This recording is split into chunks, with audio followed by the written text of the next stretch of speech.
Opening hook los primeros 30 segundos. El mejor regalo de Navidad sería que te alejaras para siempre, mamá. Esas fueron las palabras exactas que mi propio hijo me escupió en la cara durante la cena de Nochebuena, delante de su esposa, su hija y los suegros, como si yo fuera basura que estorbaba en su casa perfecta. Su casa, la casa que yo compré con 40 años de trabajo levantándome cada madrugada a las 4 de la mañana para hornear pan. La casa que puse a su nombre cuando se casó confiando en que mi único hijo jamás me traicionaría. ¡Qué equivocada estaba!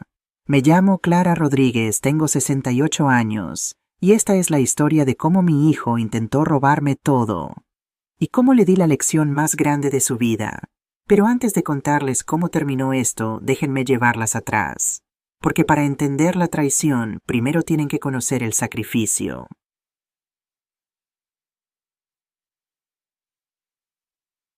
Capítulo 1. 40 años de sudor y harina. Nací en el barrio de Triana, Sevilla, en 1956. Hija de una familia humilde, aprendí desde niña que en esta vida nadie te regala nada. Mi abuela tenía un puesto en el mercado donde vendía pan casero, y yo la ayudaba desde los 8 años con las manos tan pequeñas que apenas podía amasar la masa. Clara me decía mi abuela mientras yo luchaba con la harina, el pan es como la vida. Si no le pones amor y esfuerzo queda duro y nadie lo quiere. No sabía entonces que esas palabras me acompañarían durante los siguientes 60 años. Me casé con Antonio Rodríguez cuando tenía 22 años. Él era ingeniero de construcción, un hombre bueno trabajador con ojos amables y manos fuertes. Nos enamoramos en las fiestas de la Cruz cuando yo vendía rosquillas cerca de la caseta de su familia. Me invitó a bailar sevillanas y desde ese momento supe que era el hombre de mi vida. Tuvimos a Diego 3 años después. Mi niño precioso con los ojos de su padre y mi nariz respingona. Lo adorábamos. Antonio trabajaba de sol a sol en obras de construcción por toda Andalucía y yo seguía con mi panadería pequeña en Triana, la que había heredado de mi abuela. Panadería Rodríguez, decía el letrero oxidado sobre la puerta. Nada elegante, nada moderno. Solo pan honesto hecho con amor cada madrugada. Éramos felices. No teníamos mucho dinero, pero teníamos suficiente. Diego crecía sano y feliz. Antonio llegaba cada viernes con su sueldo completo y yo ahorraba cada euro que podía en una lata de galletas escondida detrás de los sacos de harina, porque yo tenía un sueño: comprar una casa propia, no seguir alquilando, algo nuestro donde Diego pudiera crecer sin miedo a que algún casero nos echara. Antonio se reía de mi lata de galletas. Mi amor, a este paso compraremos la casa cuando tengamos 100 años. Bromeaba mientras me abrazaba por la cintura llenándome de harina el pelo. Pero yo era terca. Cada euro que sobraba iba a esa lata. Y luego cuando se llenaba al banco. Poco a poco, mes a mes, año tras año. Capítulo 2. La pérdida que lo cambió todo. Diego tenía 12 años cuando perdimos a Antonio. Diciembre de 1998. Un mes que nunca olvidaré. Antonio estaba trabajando en un proyecto grande en Granada, supervisando la construcción de un complejo de viviendas sociales. Un proyecto del gobierno importante con mucho dinero involucrado. Volvía cada fin de semana, pero las últimas semanas lo noté diferente. Preocupado, nervioso, miraba por encima del hombro cuando caminábamos por la calle. Recibía llamadas que lo ponían tenso. ¿Qué pasa, mi amor?, le pregunté una noche mientras cenábamos gazpacho en nuestra cocina pequeña. Nada, Clara, solo cosas del trabajo, no te preocupes. Pero me preocupé. Una esposa siempre sabe. El 18 de diciembre de 1998, un viernes, Antonio salió de la obra en Granada para volver a casa. Conducía su Seat Toledo viejo, el que acabábamos de pagar después de 5 años de cuotas. Nunca llegó. Accidente de tráfico, dijeron. Falló en los frenos en una curva peligrosa de la sierra. El coche se salió de la carretera, cayó por un barranco. Murió instantáneamente. Tenía 41 años. Recuerdo que cuando vinieron a darme la noticia, Diego estaba haciendo los deberes en la mesa de la cocina. Recuerdo que grité tan fuerte que los vecinos vinieron corriendo. Recuerdo que Diego me abrazó, un niño de 12 años, tratando de consolar a su madre destrozada, y susurró: «Tranquila, mamá, yo te voy a cuidar». El funeral fue en la iglesia de Santa Ana en Triana. Vino medio barrio. Antonio era querido. La gente lloraba, me abrazaba, me decía que era muy joven para ser viuda, que Dios tenía sus razones. Pero yo no quería razones. Yo quería a mi marido de vuelta. Después del entierro, cuando todos se fueron y Diego se quedó dormido llorando en mi cama, encontré algo extraño entre las cosas de Antonio que me devolvió la policía. Un sobre manila grueso cerrado con cinta adhesiva escondido en el compartimento secreto de su maletín. Un compartimento que yo no sabía que existía. Lo abrí con manos temblorosas. Dentro había documentos, muchos documentos. Contratos de construcción, facturas, fotografías de edificios a medio construir. Y una carta escrita a mano por Antonio con su letra apretada e inclinada. Clara, mi amor, si estás leyendo esto es porque algo me ha pasado. Lo que encontraste no es casualidad. He descubierto algo en el proyecto de Granada. Algo grave. Corrupción, fraude, dinero robado del Estado. Tengo pruebas, pero la gente involucrada es poderosa. Muy poderosa. Me han amenazado. Me han dicho que si hablo mi familia pagará el precio. No he ido a la policía porque tengo miedo por ti y por Diego. Pero tampoco puedo quedarme callado viendo cómo roban dinero que debería construir casas para familias necesitadas. Guarda estos documentos. No se los enseñes a nadie todavía, excepto a Fernando Silva, mi amigo de la universidad. Él es abogado, él te ayudará cuando sea el momento correcto. Si algo me pasa no es un accidente. Te amo, cuida a nuestro hijo, y perdóname por ponerte en esta situación, Antonio. Leí esa carta 20 veces esa noche. Las lágrimas caían sobre el papel borrando algunas palabras. Mi marido no había muerto en un accidente. Lo habían matado, y yo tenía en mis manos la razón. Capítulo 3. 15 años de silencio. Esa noche tomé una decisión. No le dije nada a nadie, ni a la policía, ni a Fernando Silva, ni siquiera a mi madre. ¿Por qué? Porque tenía 12 años de hijo que proteger. Porque Antonio había muerto precisamente por intentar hacer lo correcto. Porque tenía miedo de que si yo también hablaba Diego quedaría huérfano. Guardé los documentos en el lugar más seguro que conocía dentro de la pared de mi dormitorio, detrás de un cuadro de la Virgen de la Macarena. Hice el hueco yo misma una madrugada mientras Diego dormía. Metí el sobre manila, sellé la pared, colgué el cuadro. Y juré que cuando Diego fuera mayor, cuando estuviera a salvo, entonces sí haría justicia por Antonio. Mientras tanto tenía que sobrevivir. La pensión de viudedad no era mucho. La panadería tampoco daba grandes beneficios. Pero yo era fuerte, era joven, y tenía un hijo que alimentar. Así que trabajé. Trabajé como nunca había trabajado. Me levantaba a las 3 de la mañana para empezar a hornear. Bollos, barras de pan, rosquillas, tortas de aceite. Todo casero, todo con las recetas de mi abuela. A las 7 abría la tienda. A las 2 de la tarde cerraba, dormía una siesta de 1 hora y luego horneaba la segunda tanda para la venta de la tarde. Diego iba al instituto por las mañanas. Por las tardes me ayudaba en la panadería atendiendo el mostrador contando el dinero. Era un niño bueno, estudioso, responsable. Mamá, me decía a veces, cuando sea mayor y tenga un buen trabajo, tú no tendrás que trabajar más. Te voy a cuidar. Y yo lo abrazaba con las manos llenas de harina y le creía. Los años pasaron. Diego terminó el instituto con notas excelentes. Entró en la Universidad de Sevilla para estudiar contabilidad. Yo estaba tan orgullosa que lloré el día de su graduación de bachillerato. Durante sus años de universidad yo seguía trabajando sin parar. Pagaba sus libros, su matrícula, sus gastos. Él vivía en casa, por supuesto, pero necesitaba dinero para transporte, para materiales, para salir de vez en cuando con amigos. No te preocupes, mamá, me decía. Cuando termine la carrera conseguiré un buen trabajo y te devolveré todo. Yo nunca le pedí que me devolviera nada. Un hijo no es una inversión. Un hijo es amor incondicional. Pero sí esperaba gratitud, respeto, cariño. Diego se graduó en Contabilidad y Finanzas en 2010. 24 años. Apuesto, inteligente, trabajador. Consiguió trabajo en una empresa de auditoría en Sevilla. Ganaba bien. Yo estaba feliz. Mi hijo era un profesional. Antonio habría estado tan orgulloso. Y yo, después de tantos años de trabajo duro, finalmente había ahorrado suficiente para cumplir mi sueño: comprar una casa. Capítulo 4. La casa en Santa Cruz. En 2011 encontré la casa perfecta. Estaba en el barrio de Santa Cruz, el corazón histórico de Sevilla. No era grande, 3 dormitorios, 2 baños, una cocina pequeña, pero tenía un patio andaluz precioso con una fuente en el centro y macetas de geranios por todas partes. Y era mía, bueno, casi mía. Costaba 200.000 euros. Yo había ahorrado 150.000 durante 25 años de trabajo. Pedí un préstamo por el resto. El día que firmé las escrituras en la notaría lloré. El notario, un señor mayor con gafas gruesas, me pasó un pañuelo y sonrió. Es un momento emocionante, ¿verdad? Sí, susurré.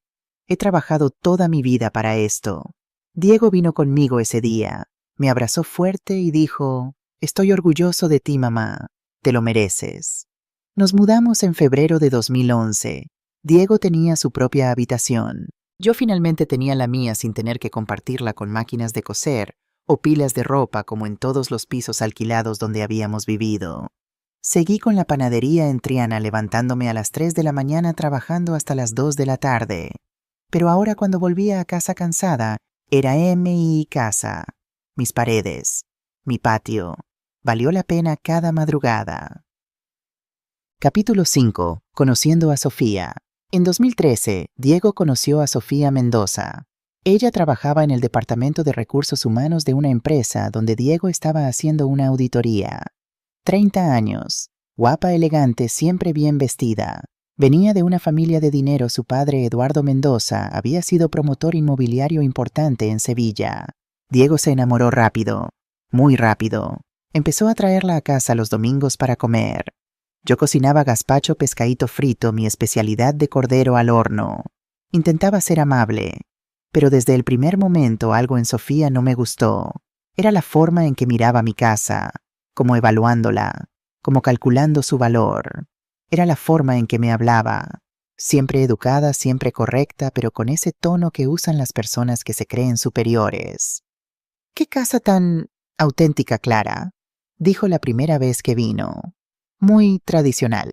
«Gracias», respondí sin saber si era un cumplido o un insulto. Durante las comidas, Sofía hablaba constantemente de su familia, de la casa grande que tenían en Los Remedios, del yate que su tío tenía en Puerto Banús, de sus vacaciones en Miami. Diego la miraba como hipnotizado. Un domingo después de que se fueran, mi vecino Mateo vino a tomar café conmigo. Mateo Ruiz, 70 años, viudo, mi amigo desde que nos mudamos. Él vivía en la casa de al lado y siempre estaba pendiente de mí. «Clara», me dijo removiendo el azúcar en su café, «esa mujer no es para tu hijo». «¿Por qué dices eso?» «Eso que se le ve en los ojos. Solo ve euros. No ve a Diego. Ve lo que Diego puede darle». «Diego no tiene dinero, Mateo. Es contador, gana bien, pero no es rico». Mateo me miró con esos ojos sabios de anciano. «No, pero tú tienes esta casa». Esas palabras me quedaron dando vueltas en la cabeza durante semanas, pero me las guardé, porque una madre no interfiere en el amor de su hijo, porque pensé que tal vez Mateo estaba equivocado, porque quería que Diego fuera feliz. En diciembre de 2013, Diego me dijo que quería casarse con Sofía. «Es el amor de mi vida, mamá», me dijo con los ojos brillantes. «Quiero pedírselo en Nochebuena». Tan rápido solo llevan saliendo 9 meses. Cuando encuentras a la persona correcta lo sabes. Yo sonreí y lo abracé. Si tú eres feliz, yo soy feliz.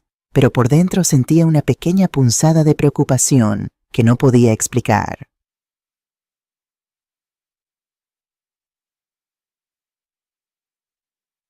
Capítulo 6. La boda y el regalo envenenado. Se casaron en junio de 2014 en la Catedral de Sevilla. Una boda grande, cara, pagada por la familia Mendoza. Yo me sentía fuera de lugar con mi vestido sencillo entre tanto lujo. La familia de Sofía me trataba con cortesía fría. Su madre Isabel apenas me dirigía la palabra. Su hermano Alberto me estrechó la mano con una sonrisa que no llegaba a sus ojos. «Así que usted es la famosa panadera», dijo. «Sofía me ha contado que... pintoresco, pintoresco. Esa palabra otra vez». Durante el banquete me senté en una mesa con primas lejanas de Diego que apenas conocía. Diego y Sofía estaban en la mesa presidencial rodeados de los Mendoza y sus amigos ricos. Me sentí invisible. Pero lo peor vino después de la boda. Diego y Sofía querían vivir juntos, obviamente. Sofía insistió en que no quería vivir en un piso alquilado. «Necesitamos establecernos de verdad», le dijo a Diego. empezar nuestra vida con algo sólido.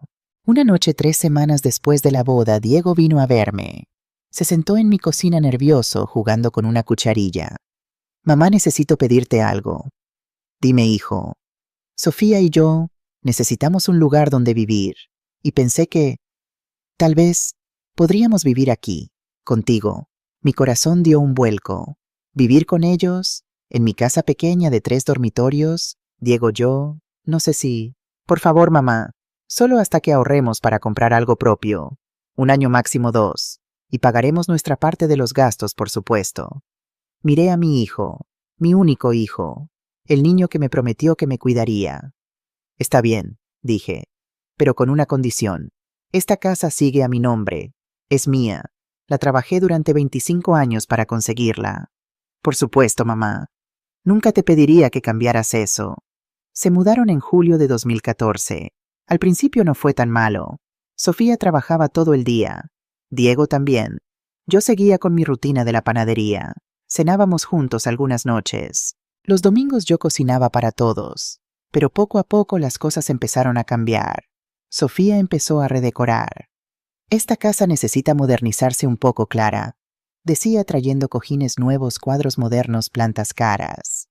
No te preocupes, es mi regalo. Empezó a invitar a su familia los domingos. De repente mi cocina estaba llena de los Mendoza, que miraban mi comida casera como si fuera comida de tercera clase. Clara, ¿no tienes jamón ibérico?, preguntó Alberto un domingo. Solo tenemos este jamón serrano, normal. Es el jamón que puedo permitirme, respondí con firmeza. Sofía sonrió apretadamente. Es que estamos acostumbrados a ciertos estándares, Clara. No te lo tomes a mal. Empecé a sentirme como una invitada en mi propia casa. Capítulo 7. La nieta que amé. Desde el primer momento. En marzo de 2015. Sofía anunció que estaba embarazada. Iba a ser abuela. A pesar de todo, me emocioné. Un bebé. Una nueva vida. La continuación de nuestra familia. Luna nació en noviembre de 2015. 6 libras 4 onzas. Ojos enormes y oscuros. Perfecta. La primera vez que la sostuve en mis brazos en el hospital lloré. Olía a bebé nuevo, a esperanza, a futuro. Hola, mi pequeña Luna, susurré. Tu abuela va a quererte tanto. Y la quise. Dios, cómo la quise. Luna llenó la casa de luz, de risas, de vida. Sofía volvió al trabajo cuando Luna tenía 3 meses. ¿Y quién cuidaba a la bebé? Yo. Dejé la panadería en manos de mi ayudante Rosa por las tardes. Pasaba las tardes con Luna. Le daba el biberón, le cambiaba los pañales, la mecía para dormir, le cantaba las mismas canciones que le cantaba a Diego. No me importaba. Adoraba cada momento con mi nieta. Pero empecé a notar algo extraño. Sofía siempre tenía reuniones o eventos sociales por las noches. Diego también trabajaba hasta tarde constantemente. Yo me quedaba con Luna hasta las 11, la medianoche a veces. Los acostaba a ambos, primero a la niña, luego me quedaba dormida en el sofá esperando que sus padres llegaran. Gracias, mamá, decía Diego cuando finalmente llegaba. No sé qué haríamos sin ti. Pero Sofía solo decía, ya dormiste a Luna. Bien, sin gracias, sin reconocimiento, como si fuera mi obligación.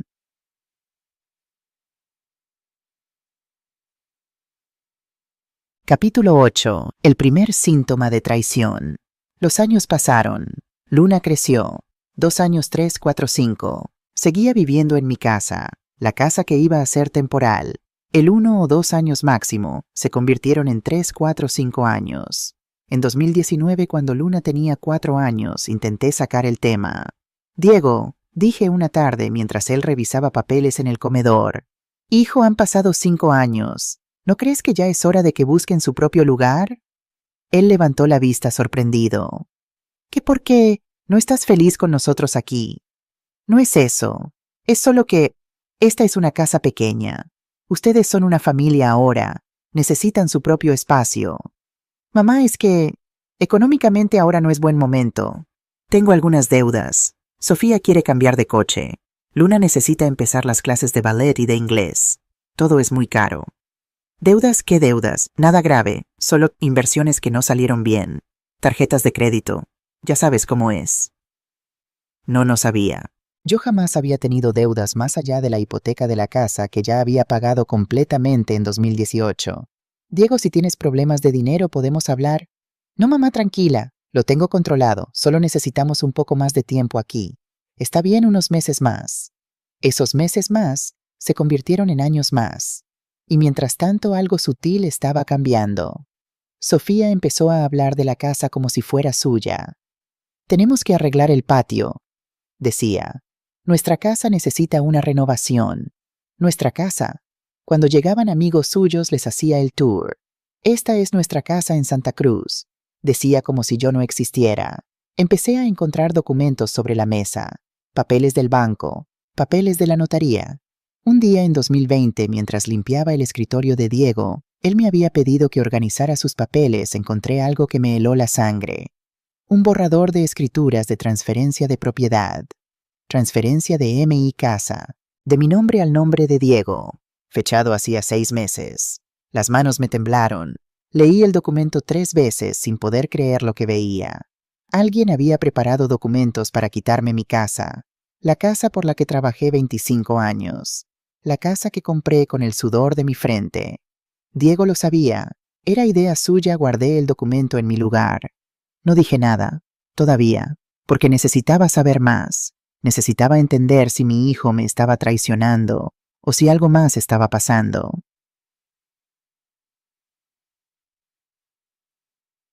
Capítulo 9. El principio del fin. Durante los siguientes meses me volví observadora, silenciosa, atenta. Empecé a notar cosas que antes había pasado por alto. Llamadas telefónicas que Sofía cortaba cuando yo entraba en la habitación. Conversaciones en voz baja entre ella y Diego que se detenían cuando yo aparecía. Documentos que desaparecían de los cajones donde yo los guardaba.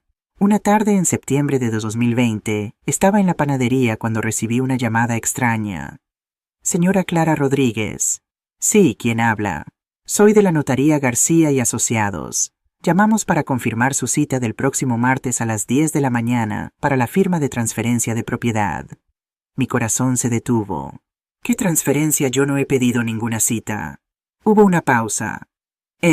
Tenemos aquí una solicitud a nombre suyo para transferir la propiedad de calle Jamerdana número 15 al nombre de Diego Rodríguez Mendoza. La cita fue solicitada por su nuera Sofía Mendoza, quien presentó un poder notarial. Cancele esa cita aquí, interrumpí con la voz temblando de furia. Yo nunca he dado ningún poder notarial, y nadie va a transferir mi casa sin mi consentimiento. ¿Entendido? Sí, señora, lo siento mucho. Cancelaré la cita inmediatamente, y le sugiero que venga a la notaría para verificar que no se haya presentado documentación fraudulenta. Colgué el teléfono. Las manos me temblaban tanto que tuve que sentarme. Sofía estaba intentando robarme la casa, con documentos falsos. Y Diego lo sabía. Esa noche no dije nada. Cené con ellos como si nada pasara. Jugué con Luna. Vi televisión. Pero por dentro estaba hirviendo. Al día siguiente fui a la notaría. El notario, un hombre joven y serio, revisó los archivos.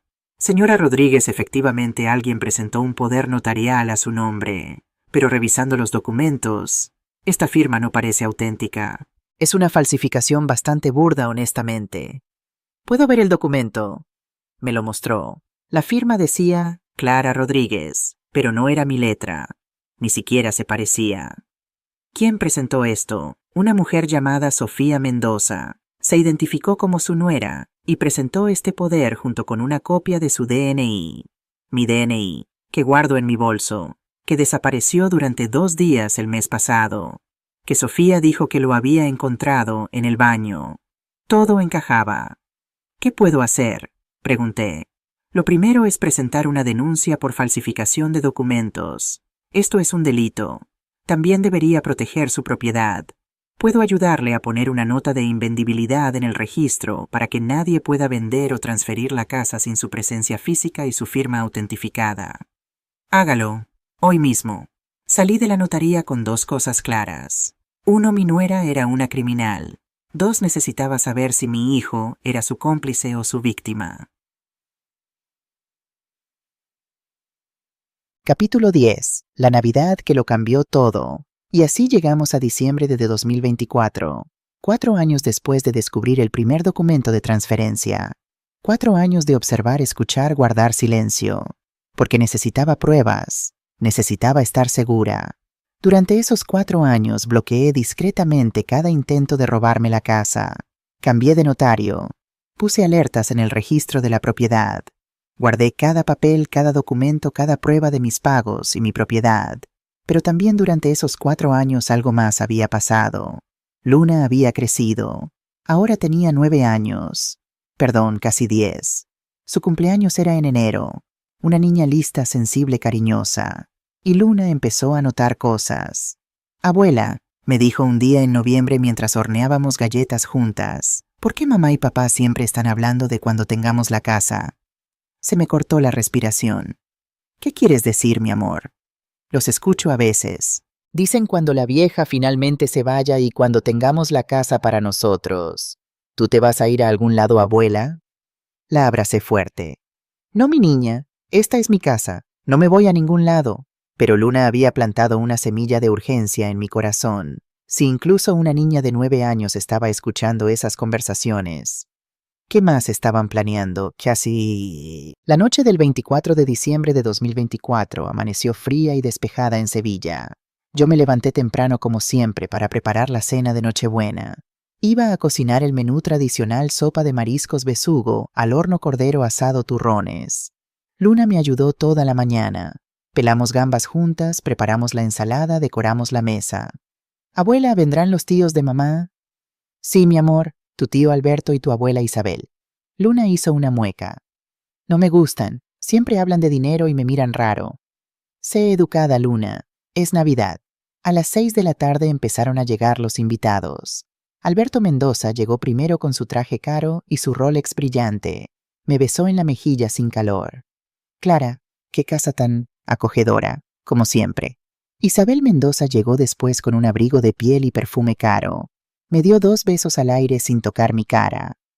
Clara querida, has envejecido, deberías cuidarte más.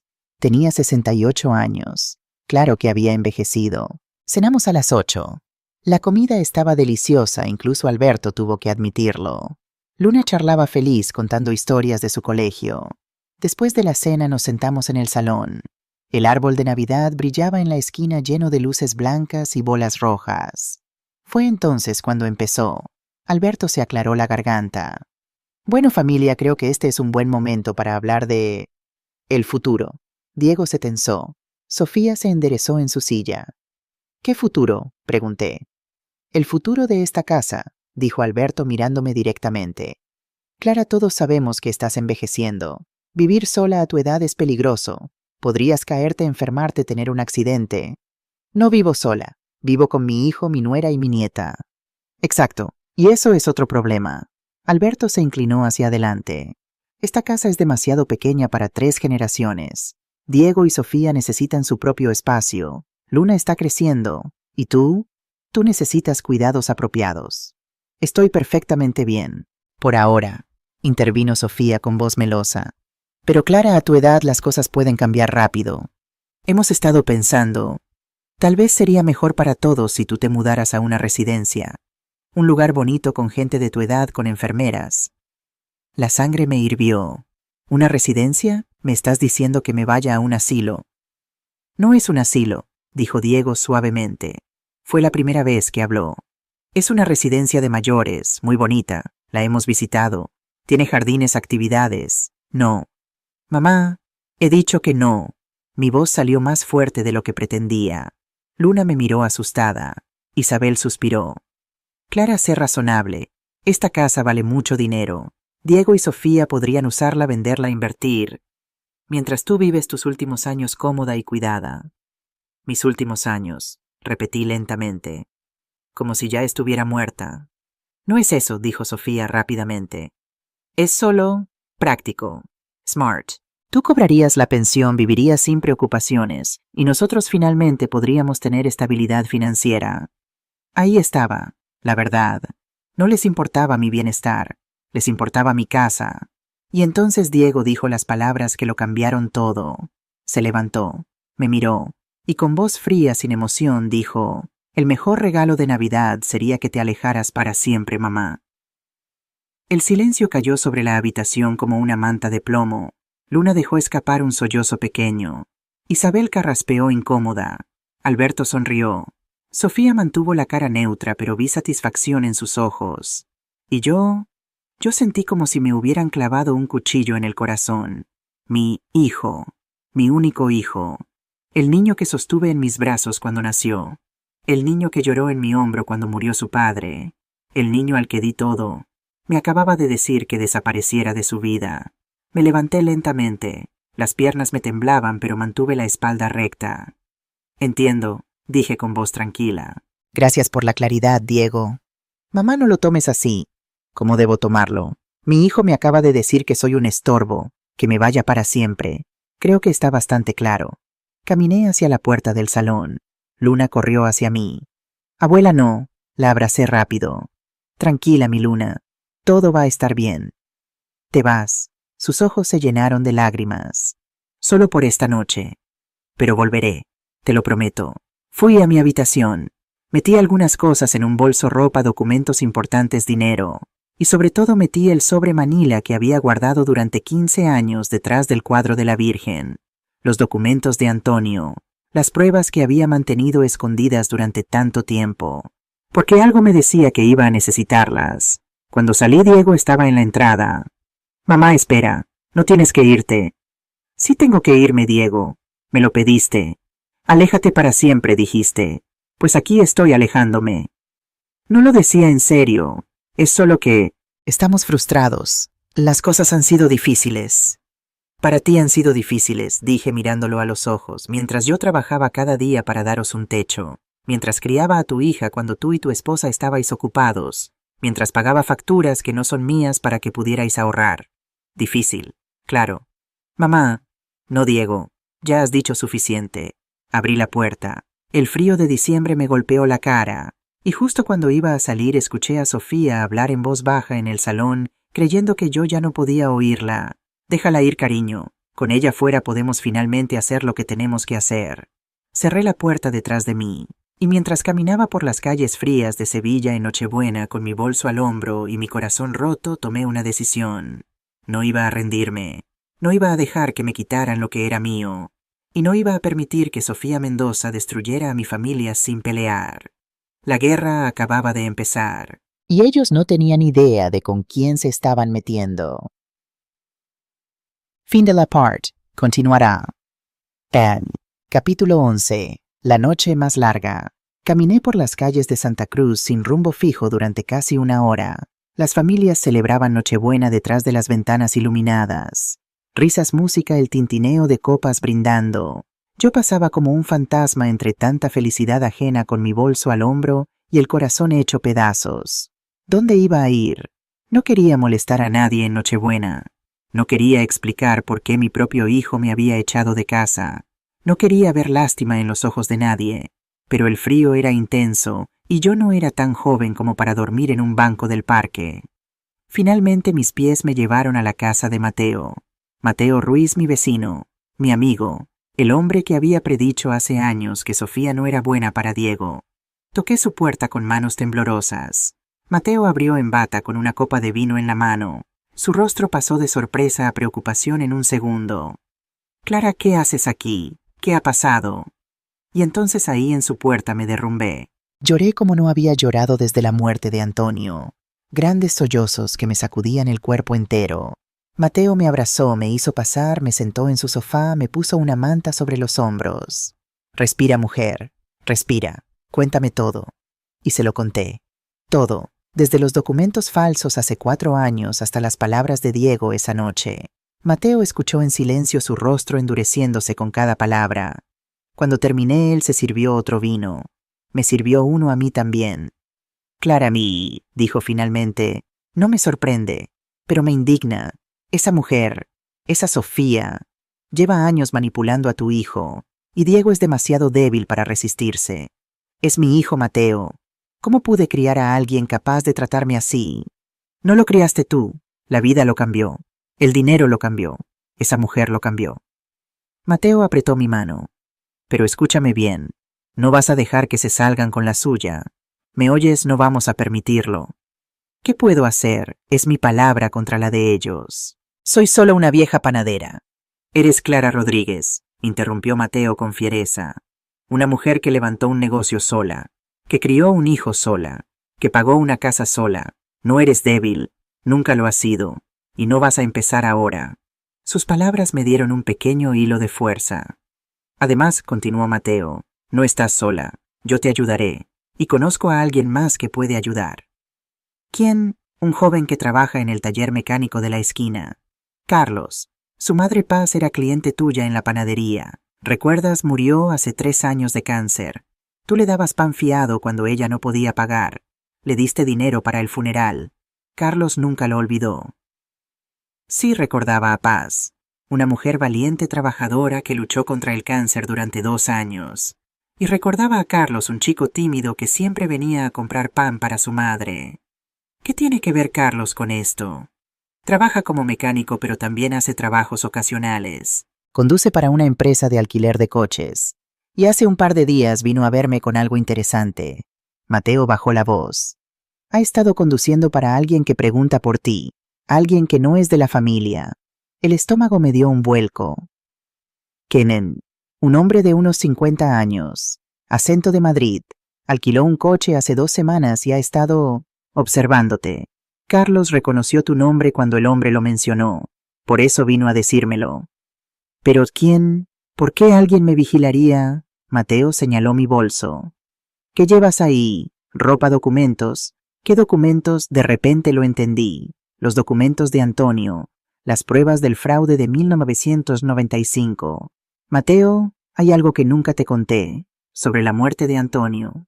Y entonces por primera vez en 15 años le conté a alguien la verdad completa. Capítulo 12. Secretos del pasado.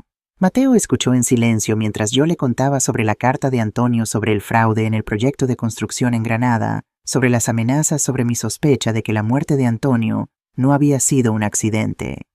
Dios mío, Clara, susurró cuando terminé. Has estado viviendo con esto durante 15 años. ¿Por qué nunca dijiste nada? Tenía miedo. Por Diego. Era solo un niño. Si la gente que mató a Antonio descubría que yo tenía pruebas, mi voz se quebró. Preferí guardar silencio. Pero ahora, Mateo se levantó caminando de un lado a otro. Clara, si hay alguien vigilándote, si hay alguien preguntando por ti, ¿crees que puede estar relacionado con eso? ¿Con los documentos? No lo sé. Han pasado casi 30 años desde el fraude. ¿Por qué ahora? Tal vez porque alguien más sabe que tienes esos documentos. ¿Quién más lo sabía? Pensé cuidadosamente. Antonio mencionó a un abogado en su carta, Fernando Silva, su amigo de la universidad. Dijo que solo confiara en él. ¿Has hablado con él? Nunca. No sabía si podía confiar realmente. Antonio murió antes de que pudiera estar segura de quién era amigo y quién era enemigo. Mateo se sentó de nuevo pensativo. Clara, creo que todo está conectado. Tu nuera intentando robarte la casa, alguien vigilándote, los documentos de Antonio. No puede ser coincidencia. Pero ¿cómo sabría Sofía sobre los documentos? Yo nunca se lo dije a nadie, ni siquiera a Diego. Tal vez ella no lo sabe directamente, pero su familia. ¿Dijiste que su padre era promotor inmobiliario? Eduardo Mendoza. Murió hace unos años. Mateo se puso pálido. Clara, Eduardo Mendoza. ¿De Construcciones Mendoza? Sí, creo que sí. ¿Por qué? Porque Construcciones Mendoza era una de las empresas más grandes de Sevilla en los años 90. Hacían muchos proyectos públicos, proyectos del gobierno. Nos miramos y vi mi propio horror reflejado en sus ojos. Mateo, ¿crees que Eduardo Mendoza estuvo involucrado en el fraude? No lo sé, pero podemos averiguarlo. Sacó su teléfono. Voy a llamar a Carlos. Necesitamos hablar con él. Ahora. Capítulo 13. El testimonio de Carlos. Carlos llegó a la casa de Mateo 20 minutos después. Era un joven de unos 28 años, alto, delgado, con manos manchadas de grasa de motor, a pesar de ser Nochebuena. Tenía los ojos amables de su madre. Señora Clara, me dijo al entrar. Me alegro de verla, aunque ojalá fuera en mejores circunstancias. Carlos, muchas gracias por venir. No hay nada que agradecer. Usted fue buena con mi madre cuando nadie más lo fue. Le debo mucho. Se sentó nervioso. Mateo me contó un poco por teléfono, sobre su familia, Lo siento mucho. Carlos, dijo Mateo, cuéntale a Clara sobre el hombre que has estado conduciendo. Carlos asintió. Hace 2 semanas un hombre alquiló un coche en la empresa donde trabajo. Pagó en efectivo, lo cual ya es raro. Dijo que necesitaba el coche por un mes. No quería que quedara registro oficial, me pagó extra por eso. ¿Cómo era? Pregunté. Unos 50 años, tal vez 55. Pelo gris, bien vestido. Acento de Madrid o por ahí. Muy serio, muy frío. Carlos sacó su teléfono. El primer día que lo llevé escuché partes de una llamada telefónica. Tomé notas porque me pareció extraño. Me mostró su teléfono. Había escrito: la vieja tiene algo que no es suyo. Documento del 95. Casa en Santa Cruz. Si ella desaparece, mejor para todos. Se me heló la sangre. Carlos, susurré. ¿Estás seguro de que dijo eso? ¿Si ella desaparece? Sí, señora. Por eso vine a hablar con Mateo. Me asusté. Y cuando mencionó el nombre Clara Rodríguez, supe que era usted. Carlos se inclinó hacia adelante. Hay más. Ayer lo llevé a su barrio. Lo dejé a 2 calles de su casa. Se quedó allí 3 horas solo mirando, como vigilando. Dios mío. Pero eso no es todo, continuó Carlos. Hoy hace unas horas lo recogí de nuevo. Estaba con otro hombre. Los llevé a un restaurante en Los Remedios y escuché parte de su conversación. ¿Qué dijeron? El otro hombre dijo: Alberto dice que la vieja es terca, no va a soltar la casa fácilmente. Y el hombre que yo conduzco respondió: entonces tendremos que convencerla de otras maneras, como convencimos al marido. El mundo se detuvo, como convencimos al marido. Antonio, Mateo me agarró la mano. Clara, respira. Pero no podía respirar, porque acababa de escuchar la confirmación de lo que había sospechado durante 15 años. Mataron a Antonio, y ahora venían por mí. Capítulo 14. La conexión Mendoza. Carlos, dije cuando pude hablar de nuevo el otro hombre, el que mencionó a Alberto. ¿Cómo era? Más joven, 40 y pico, también bien vestido. Hablaba como rico, sabe, con ese tono de gente que nunca ha trabajado de verdad. ¿Era Alberto Mendoza?, preguntó Mateo. No lo sé, no lo vi bien, solo escuché el nombre. Pero yo lo sabía, tenía que ser Alberto, el hermano de Sofía, parte de la familia Mendoza, la familia que había matado a mi marido, y ahora querían mi casa, querían los documentos, querían silenciarme como silenciaron a Antonio. Tenemos que ir a la policía, dijo Mateo firmemente. Ahora. No, respondí sorprendiéndome a mí misma. Todavía no. ¿Qué Clara están hablando de hacerte daño? Lo sé, pero si vamos a la policía ahora solo tenemos la palabra de Carlos. Conversaciones que escuchó. No es suficiente. Abrí mi bolso, saqué el sobre Manila. Esto es lo que quieren. Pruebas de fraude de 1995. Pero si lo entrego ahora sin más contexto, sin más evidencia, podría desaparecer. Podría ser perdido. Gente poderosa estuvo involucrada en ese fraude. Tal vez gente que todavía está en posiciones de poder. Entonces, ¿qué propones?, preguntó Carlos. Pensé rápido. Durante 15 años había sido cautelosa, silenciosa, paciente. Pero la paciencia había terminado. Necesito hablar con Fernando Silva, el abogado que Antonio mencionó. Necesito saber si puedo confiar en él. Y necesito entender exactamente qué hay en estos documentos. Antonio los guardó por una razón. Antes de exponerlos necesito saber todo. Yo puedo ayudar con eso, dijo Mateo. Tengo un amigo que trabajó en el registro de la propiedad. Puede buscar información sobre Construcciones Mendoza, sobre proyectos de los años 90. Y yo seguiré conduciendo a ese hombre, añadió Carlos. Puedo escuchar más, grabar conversaciones si hace falta. No, dije rápidamente. No quiero que te pongas en peligro, Carlos. Señora Clara, con respeto, usted se puso en peligro por mi madre cuando nadie más lo hizo. Déjeme devolvérselo. Miré a esos 2 hombres, uno anciano, uno joven, ninguno de ellos obligado a ayudarme, y sentí algo que no había sentido en mucho tiempo. Esperanza. Está bien, dije finalmente. Pero hacemos esto con cuidado, con inteligencia. No podemos dejar que sepan que sabemos. Acordado, dijo Mateo. ¿Dónde vas a dormir esta noche? Aquí, respondió él antes de que yo pudiera protestar. Tengo habitación de invitados. No vas a ir a un hotel en Nochebuena, y no vas a volver a esa casa. Mateo, no quiero molestarte. Clara me interrumpió con gentileza.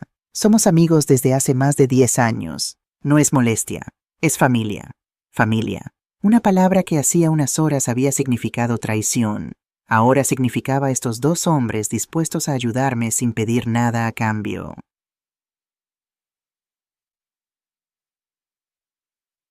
Capítulo 15. Los documentos de la verdad. Esa noche, después de que Carlos se fuera, Mateo y yo nos quedamos despiertos hasta las 3 de la mañana revisando los documentos de Antonio. Lo que encontramos fue devastador. Antonio había documentado todo meticulosamente. Había fotografías de facturas infladas, comprobantes de materiales que nunca se compraron, recibos de pagos a empresas fantasma, y lo peor, una lista de nombres. Nombres de políticos que recibieron sobornos, nombres de empresarios que participaron en el fraude, nombres de funcionarios que hicieron la vista gorda. Y allí en la primera página de la lista estaba Eduardo Mendoza, Construcciones Mendoza, S.L. Dios mío, susurré. El padre de Sofía estuvo directamente involucrado. Mateo seguía leyendo. Clara, mira esto. Este proyecto. Viviendas Sociales Granada 1995. Se suponía que eran 200 viviendas para familias de bajos recursos. Presupuesto 30 millones de euros del Estado. Y solo se construyeron 120 viviendas. De calidad pésima. Los materiales eran baratos, peligrosos. 2 de los edificios tuvieron que ser demolidos en el 2000 por riesgo de derrumbe. Su voz temblaba de indignación. Robaron dinero destinado a familias pobres, Clara. Construyeron casas de mierda que pusieron vidas en peligro. Y se embolsaron millones. Seguí leyendo.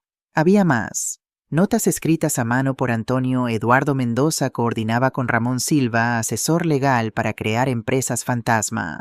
Los contratos se dividían entre múltiples empresas ficticias para evitar auditorías. El dinero se lavaba a través de bancos en Panamá y Suiza. Ramón Silva. Fernando Silva. Sería el mismo apellido, familia. He intentado hablar con mi supervisor Javier Cortés. Me dijo que me callara, que hay gente poderosa involucrada, que si valoro mi vida y la de mi familia olvidaré lo que vi. Recibí una llamada anónima ayer, una voz distorsionada. Los accidentes pasan, Antonio, especialmente a gente entrometida. Tengo miedo, por Clara, por Diego. Las lágrimas caían sobre el papel mientras leía. Antonio había sabido que estaba en peligro, había intentado protegernos, había guardado estas pruebas como seguro de vida, y lo mataron de todos modos. Clara, dijo Mateo suavemente, hay algo más que debes ver. Me pasó una carpeta.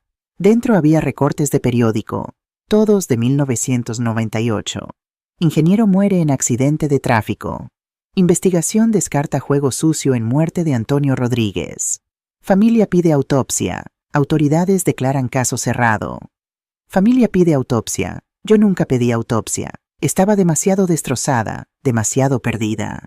Entonces, ¿quién había una nota manuscrita en el margen de uno de los recortes? La letra no era de Antonio.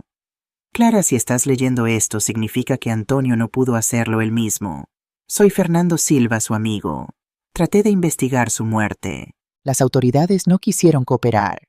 Hay gente poderosa protegiendo a los culpables. Cuando estés lista, búscame. Juntos podemos hacer justicia. F.S. Fernando Silva no era el enemigo, era un aliado. Necesito encontrarlo, dije. Necesito hablar con él. Mañana, prometió Mateo.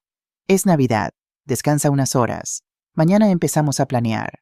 Pero no dormí mucho esa noche, porque mientras estaba acostada en la cama de invitados de Mateo mirando el techo, mi teléfono sonó. Un mensaje de texto, número desconocido. Señora Rodríguez tiene algo que nos pertenece. Será mejor que coopere. No queremos que le pase lo mismo que a su marido. Las manos me temblaron. Me levanté. Fui al salón donde Mateo roncaba en su sillón. Mateo, lo sacudí suavemente. Mira esto. Él leyó el mensaje y su rostro se endureció. Esto es una amenaza directa. Ahora sí tenemos que llamar a la policía. Y les diremos que recibí un mensaje de un número desconocido. No pueden rastrearlo. No pueden protegerme basándose en esto. Respiré profundo. Pero si nos dice una cosa, están desesperados. Y la gente desesperada comete errores. Clara, por favor, confía en mí, Mateo. Mañana hablaremos con Fernando Silva. Construiremos un caso sólido y entonces sí iremos a la policía, pero lo haremos bien, con pruebas irrefutables. Él no estaba convencido, pero asintió. Lo que ninguno de nosotros sabía era que en ese preciso momento en mi casa, la casa que todavía era legalmente mía, se estaba desarrollando algo que cambiaría todo. Capítulo 16. El ángel guardián. Mientras Mateo y yo leíamos documentos y recibíamos amenazas, Luna no podía dormir. Después de que yo me fuera a la casa, había quedado en un silencio tenso. Luna se había encerrado en su habitación llorando en su almohada para que nadie la oyera. Pero alrededor de la medianoche escuchó voces. Su madre y su padre hablando en voz baja en el salón. Luna, con esa curiosidad infantil que a veces resulta ser protectora, se deslizó fuera de su cama. Caminó descalza por el pasillo. Se sentó en las escaleras escondida en las sombras y escuchó. Finalmente se fue, decía Sofía, y Luna podía escuchar la satisfacción en su voz. Esto es perfecto, Diego, mejor de lo que planeamos. No sé, Sofía, tal vez fui demasiado duro. Es mi madre. Tu madre, esa mujer, es un obstáculo. Siempre lo ha sido. Un sonido de cristal como si Sofía sirviera una copa. Mi hermano dice que el plan va perfecto. Ahora que ella salió de la casa podemos mover las cosas más rápido. ¿Qué cosas que? La voz de Diego sonaba cansada, derrotada. La transferencia de la propiedad, obvio. Alberto tiene un contacto en la notaría. Podemos falsificar la firma de tu madre, decir que ella lo autorizó antes de irse. Para cuando se dé cuenta, la casa ya estará a tu nombre. ¿Y después? ¿Después qué? La vendemos. O la usamos como garantía para nuestros préstamos. Diego, debemos dinero a mucha gente. Gente que no es paciente. Esta casa vale casi 1 millón de euros. Es nuestra salvación. Luna se tapó la boca para no gritar. Vender la casa de la abuela. La casa que ella tanto amaba. Pero ella no va a dejar que nos salgamos con la suya, dijo Diego. Mi madre no es tonta. No tiene que serlo. Alberto se está encargando de eso. ¿Qué quieres decir? Hubo una pausa. Luna se asomó un poco más intentando ver. Cariño, dijo Sofía con voz melosa. Hay ciertas cosas de mi familia que nunca te conté. Cosas del pasado, negocios complicados. Y resulta que tu madre... Bueno, tiene algo que mi familia necesita recuperar. Unos documentos viejos, de cuando tu padre trabajaba en Granada. ¿Qué documentos? ¿De qué hablas? No importa. Lo importante es que Alberto tiene gente buscándolos. Y una vez que los tengamos, tu madre no tendrá nada. Sin casa, sin documentos, sin poder. Tendrá que aceptar lo que le ofrezcamos. Una habitación en una residencia de ancianos, una pequeña pensión. Y nosotros finalmente seremos libres. Sofía, esto suena peligroso, como criminal. No seas dramático. Solo estamos protegiendo nuestros intereses. Y los de Luna. ¿O quieres que nuestra hija crezca pobre porque fuiste demasiado débil para hacer lo necesario? Luna había oído suficiente. Se escabulló de vuelta a su habitación, cerró la puerta sin hacer ruido y tomó su teléfono móvil. Su abuela le había dado ese teléfono el año pasado para emergencias. Si alguna vez me necesitas, mi niña, llámame, le había dicho. Esto era definitivamente una emergencia, pero cuando marcó el número de la abuela fue directamente al buzón de voz. Probó 3 veces. Nada. Luna pensó rápido. Necesitaba avisar a alguien. ¿Pero a quién? Entonces recordó algo. Carlos, el mecánico que a veces arreglaba el coche de su padre. Carlos, que siempre era amable con ella, que le traía caramelos cuando venía a casa. ¿Cómo conseguir su número? Luna era buena con la tecnología, mejor que sus padres. Abrió el ordenador de su padre. Diego nunca ponía contraseña porque confiaba en que Luna era buena chica. Encontró el número de Carlos en los contactos guardados. Con dedos temblorosos escribió un mensaje. Carlos, soy Luna, la nieta de la señora Clara. Mi abuela está en peligro. Mi mamá y el tío Alberto están planeando algo malo. Por favor, ayúdala. No sé dónde está. Pulsó enviar. Y entonces esperó con el corazón latiendo fuerte, rezando que Carlos viera el mensaje a tiempo. Capítulo 17. La mañana del 25. El día de Navidad amaneció frío y gris en Sevilla. Me desperté temprano en casa de Mateo, con el cuerpo adolorido de dormir en una cama extraña y el corazón pesado por todo lo que había pasado. Mateo ya estaba despierto preparando café en la cocina. «Buenos días», me saludó pasándome una taza humeante. «¿Cómo dormiste?» «Como una piedra cayendo por un precipicio. respondí con una sonrisa amarga. ¿Y tú? He tenido mejores noches. Se sentó frente a mí. Clara, he estado pensando. Necesitamos un plan claro.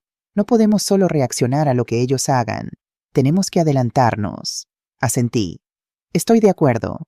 Primero necesitamos encontrar a Fernando Silva. ¿Crees que puedas localizarlo? Ya lo hice. Mateo sonrió. Me desperté a las 6 y busqué en Internet. Fernando Silva, abogado especializado en derecho penal y casos de corrupción. Tiene despacho en el centro de Sevilla.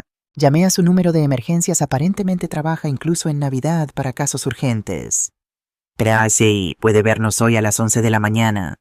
Alivio me inundó. Gracias, Mateo. No sé qué haría sin ti. Probablemente lo mismo, pero con más dificultad. Él sonrió, pero entonces su teléfono sonó. Era Carlos. Carlos, ¿qué pasa? Escuché una conversación apresurada del otro lado. El rostro de Mateo se puso serio. Entiendo. Sí está aquí conmigo. Se lo diré. Colgó y me miró. Clara Carlos recibió un mensaje de Luna anoche. Ella escuchó una conversación entre Diego y Sofía. Mi corazón se aceleró. ¿Está bien? Luna, ¿está bien? Está bien, pero hay problemas. Sofía y Alberto están planeando falsificar tu firma hoy para transferir la casa. Y están buscando activamente los documentos de Antonio. Maldita sea, susurré. Se están moviendo más rápido de lo que pensaba. Hay más. Carlos dice que el hombre que ha estado conduciendo el de Madrid va a venir a Sevilla hoy. A tu casa, para hablar contigo. Pero yo no estoy allí. Exacto, lo cual significa que cuando descubran que no estás te buscarán. Y Carlos cree que no serán amables. Pensé rápido. Está bien, esto es lo que vamos a hacer. Vamos a ver a Fernando Silva a las 11. Le contamos todo. Presentamos los documentos. Y luego con su ayuda legal vamos directamente a la policía. No podemos esperar más. Estoy de acuerdo. Pero Clara, Luna, está en esa casa con ellos. ¿Está segura, mi nieta, mi dulce Luna, atrapada en medio de esto? Carlos, dije cuando Mateo lo llamó de nuevo, puedes ir a mi casa con alguna excusa, cualquier cosa, y traer a Luna aquí. Dile que es para pasar el día de Navidad conmigo. No le digas a Diego ni a Sofía dónde estoy, solo sácala de allí. Entendido, señora Clara. Voy para allá ahora. Capítulo 18. El despacho de Fernando Silva. A las 11 en punto, Mateo y yo estábamos frente a un edificio elegante en la calle Sierpes, en el corazón de Sevilla. Despacho de abogados Silva y Asociados, decía la placa dorada junto a la puerta. Subimos al tercer piso en un ascensor antiguo que crujía. Mis manos sudaban. Podía confiar en este hombre. Antonio había dicho que sí, pero Antonio llevaba muerto 15 años. La recepcionista, una mujer joven con gafas, nos recibió con amabilidad profesional. Señora Rodríguez, sí. El señor Silva la está esperando. Por aquí, por favor. Nos llevó por un pasillo con paredes cubiertas de diplomas y certificaciones legales. Al final, una puerta de madera maciza con una placa Fernando Silva Navarro, abogado principal. La recepcionista tocó, abrió y nos hizo pasar.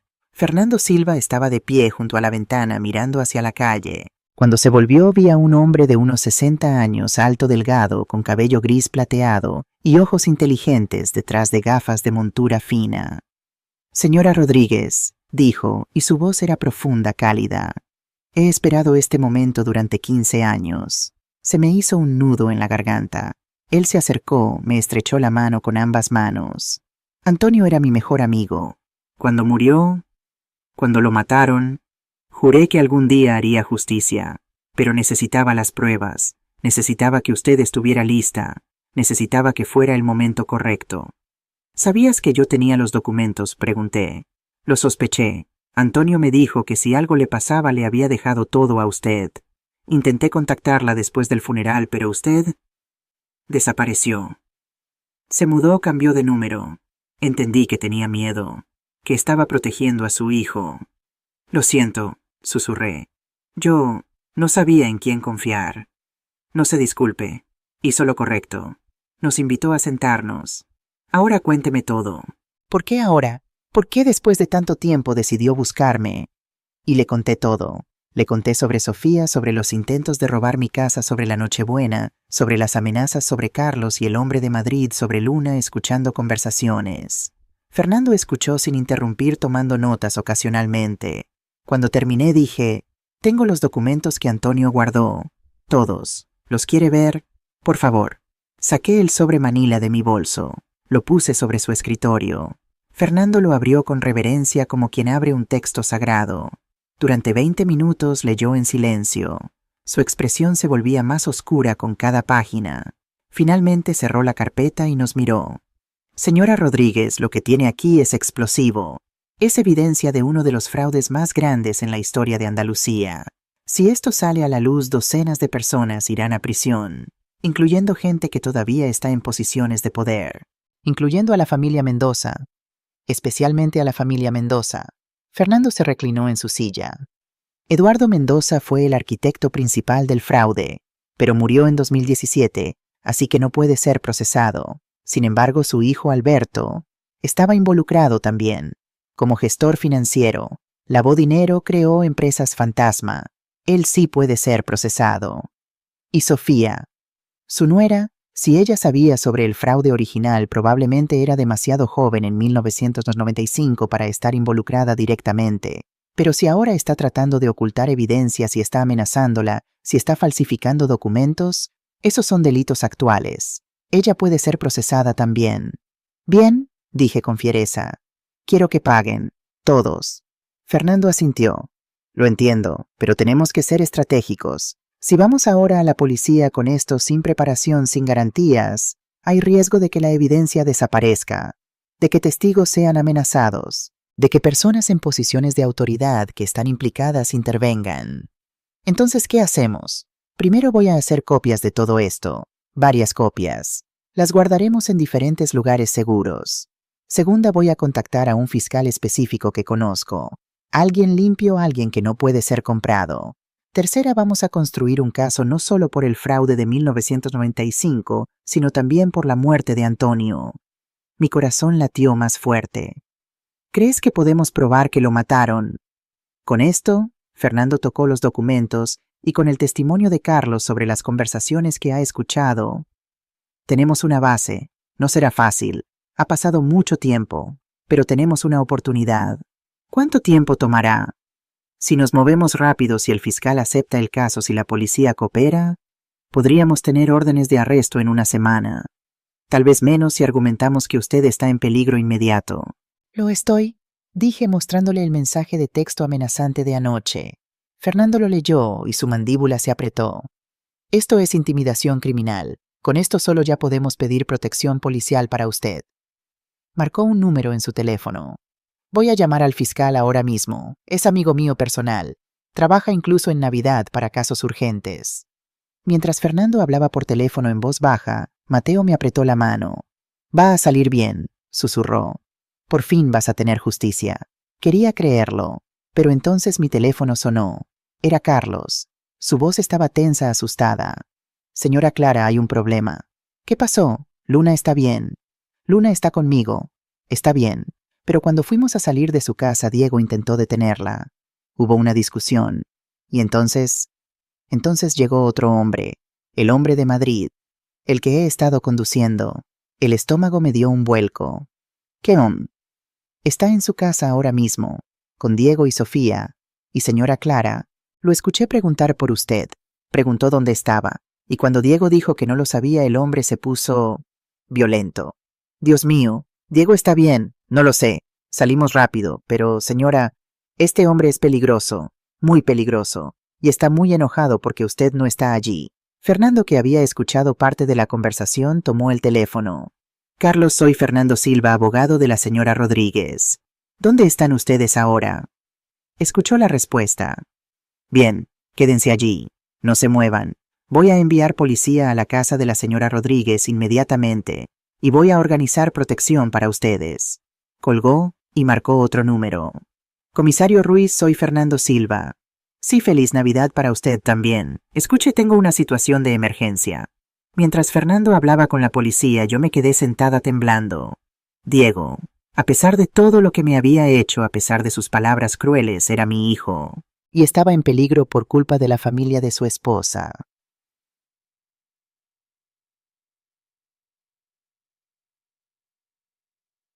Capítulo 19. La casa bajo asedio. Lo que no sabíamos en ese momento era lo que realmente estaba pasando en mi casa.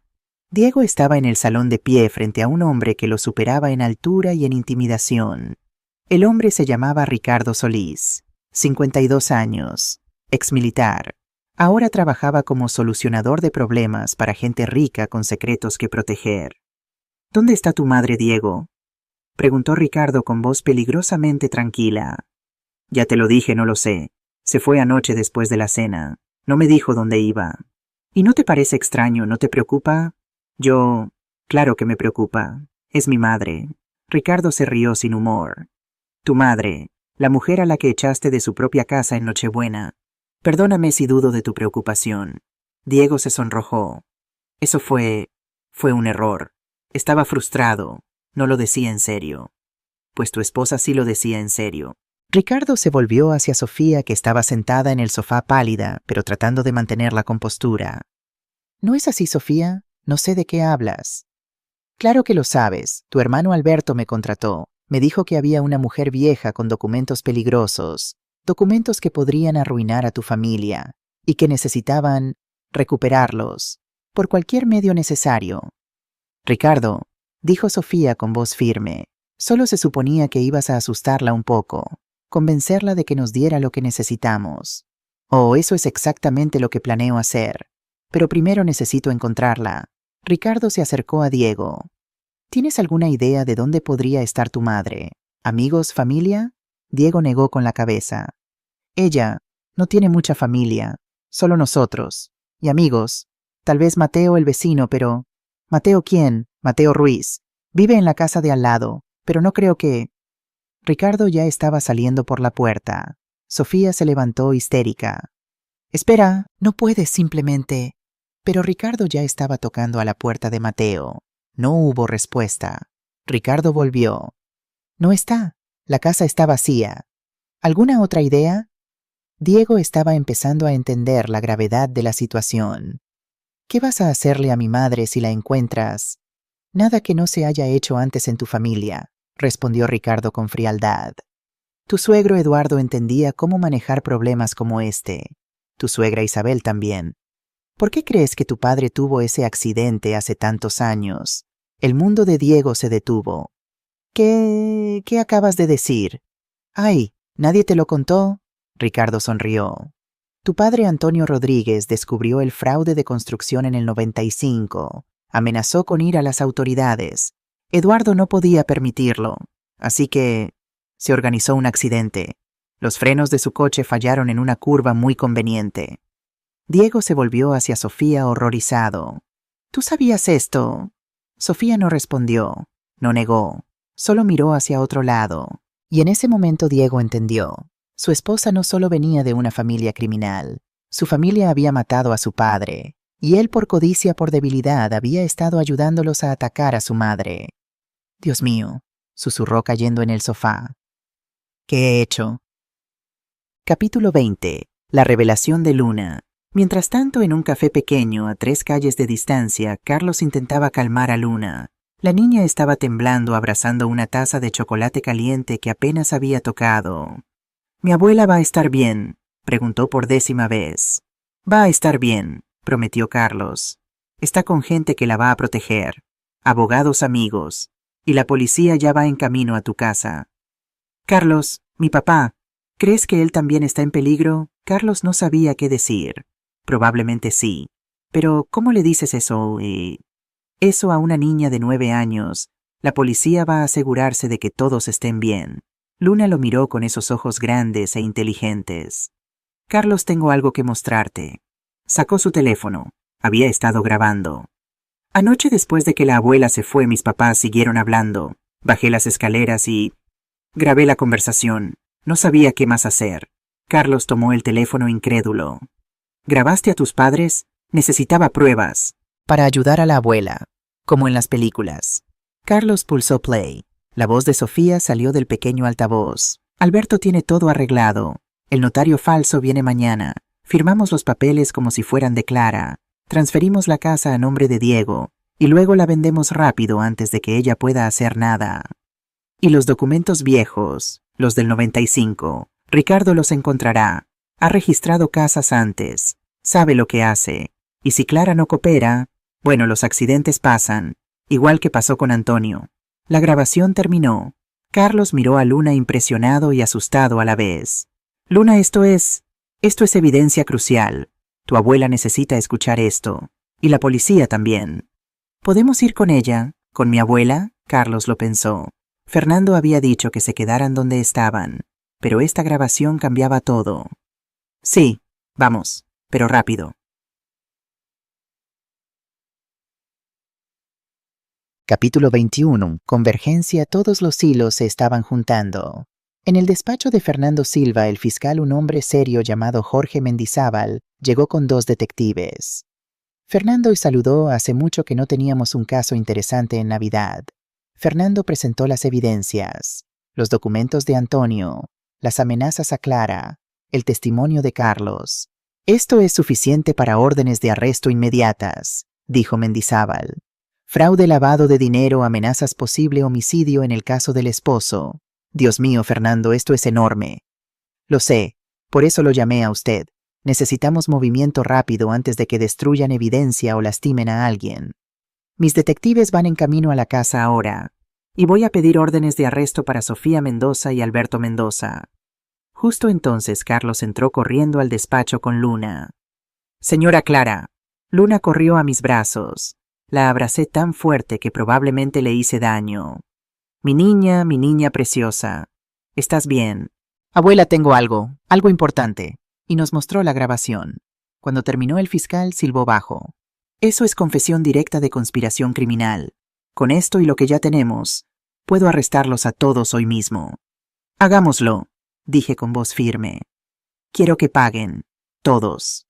Mendizábal miró a los detectives. Vámonos, ahora. Capítulo 22. La llegada de la justicia. A las 3 de la tarde del 25 de diciembre, 3 coches policiales se detuvieron frente a mi casa. Dentro, Ricardo Solís estaba interrogando a Diego, cada vez más agresivo. Sofía estaba haciendo llamadas frenéticas a su hermano Alberto. Cuando sonó el timbre, Ricardo miró por la ventana. Mierda. Policía. Sofía se puso blanca. ¿Qué cómo? Alguien llamó. Deben haber llamado. Ricardo miró a Diego con sospecha.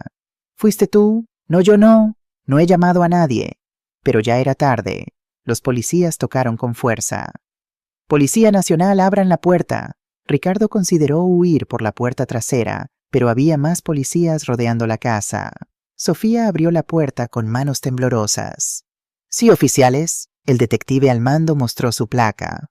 Detective Ramírez, tenemos una orden de registro y órdenes de arresto. ¿Es usted Sofía Mendoza de Rodríguez? Yo, sí. Está arrestada por conspiración para cometer fraude, falsificación de documentos y amenazas. Tiene derecho a permanecer en silencio. Mientras le leían sus derechos y le ponían las esposas, Sofía gritaba. Esto es un error. Soy inocente. Diego llama a mi hermano. Pero Diego solo miraba paralizado. Ricardo Solís intentó alegar que él solo era un visitante que no sabía nada, pero encontraron mensajes en su teléfono. Mensajes de Alberto Mendoza con instrucciones específicas. Encuentra a la vieja, recupera los documentos, usa la fuerza si es necesario. También lo arrestaron. Otros policías fueron a la empresa de Alberto. Lo encontraron intentando subir a su coche con una maleta llena de dinero en efectivo. También lo arrestaron.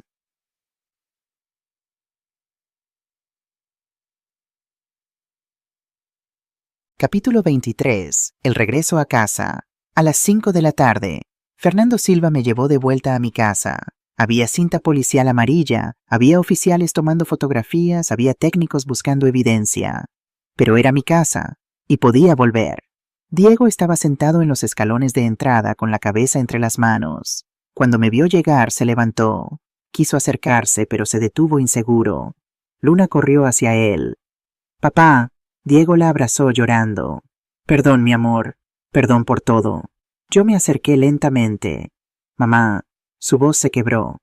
«No tengo palabras. No tengo excusas. Yo lo arruiné todo. Miré a mi hijo, vencido, roto, avergonzado. Parte de mí quería abrazarlo y decir que todo estaría bien. pero la parte más fuerte de mí, la parte que había sufrido su traición, que había sido echada de su propia casa, que había sido amenazada, no estaba lista para perdonar. Diego, dije con voz tranquila pero firme, durante décadas te di todo. Mi amor, mi tiempo, mi dinero, mi hogar. Y cuando me necesitaste proteger, cuando tu esposa y su familia me atacaron, no solo no me defendiste, te uniste a ellos. Lo sé. Dios, mamá, lo sé. Yo no he terminado. Mi voz se endureció. Tu esposa viene de una familia que mató a tu padre. ¿Lo sabías? Diego cerró los ojos, lágrimas cayendo. Acabo de enterarme. Hoy, Ricardo, me lo dijo. Entonces ahora sabes. Antonio murió porque descubrió el fraude. Y durante 15 años guardé esas pruebas esperando el momento correcto para hacer justicia. Y tú casi ayudaste a destruir esas pruebas. Casi me ayudaste a mí también. Perdóname, mamá. Por favor. Diego cayó de rodillas. Fui débil. Fui codicioso. Fui un idiota. Pero te juro, no sabía. No sabía sobre papá. No sabía que eran tan peligrosos. Yo solo quería salir de las deudas. Sofía me convenció de que tú estabas siendo egoísta, que no querías ayudarnos, que... ¿Y tú le creíste? En lugar de creer en la madre que te crió sola, que trabajó cada día de su vida para darte todo, que nunca te cobró ni un euro por vivir en su casa. Le creíste a ella. Diego no tenía respuesta, porque no había respuesta que justificara lo que había hecho. Mamá, intervino Luna agarrándose a mi brazo. Sé que papá la cagó, pero él es bueno en el fondo. Solo cometió errores, grandes errores. Miré a mi nieta, tan joven, tan sabia, tan pura. Lo sé, mi amor. Por eso no estoy diciendo que nunca lo perdonaré. Solo que no puedo perdonarlo ahora. Me arrodillé para estar a la altura de Diego. Hijo, hiciste daño. Mucho daño. Y ese daño necesita tiempo para sanar. Meses, tal vez años. Durante ese tiempo trabajarás para recuperar mi confianza. No con palabras, con acciones. ¿Entiendes? Diego asintió sollozando. Lo que sea. Haré lo que sea. Bien. Ahora tú y Luna pueden quedarse aquí esta noche, pero mañana empiezas a buscar tu propio lugar. Esta casa es mía, y la recupero. Claro, por supuesto. Me levanté. Fernando estaba esperando cerca, dándome espacio, pero listo para intervenir si era necesario. Señora Rodríguez, llamó uno de los detectives. Necesitamos que identifique algunos documentos que encontramos en la habitación de la señora Mendoza. Claro, me llevaron al dormitorio de Diego y Sofía. Allí sobre la cama había una caja llena de papeles. Papeles míos, documentos de mi casa, contratos viejos, incluso cartas personales de Antonio que yo guardaba en un cajón cerrado. Ella ha estado registrando toda la casa, explicó el detective, buscando algo específico. Los documentos de mi esposo, sobre el fraude. ¿Los encontró? No, yo los tenía conmigo. Sentí una satisfacción oscura. Nunca los encontraría. El detective sonrió. Bien hecho, señora.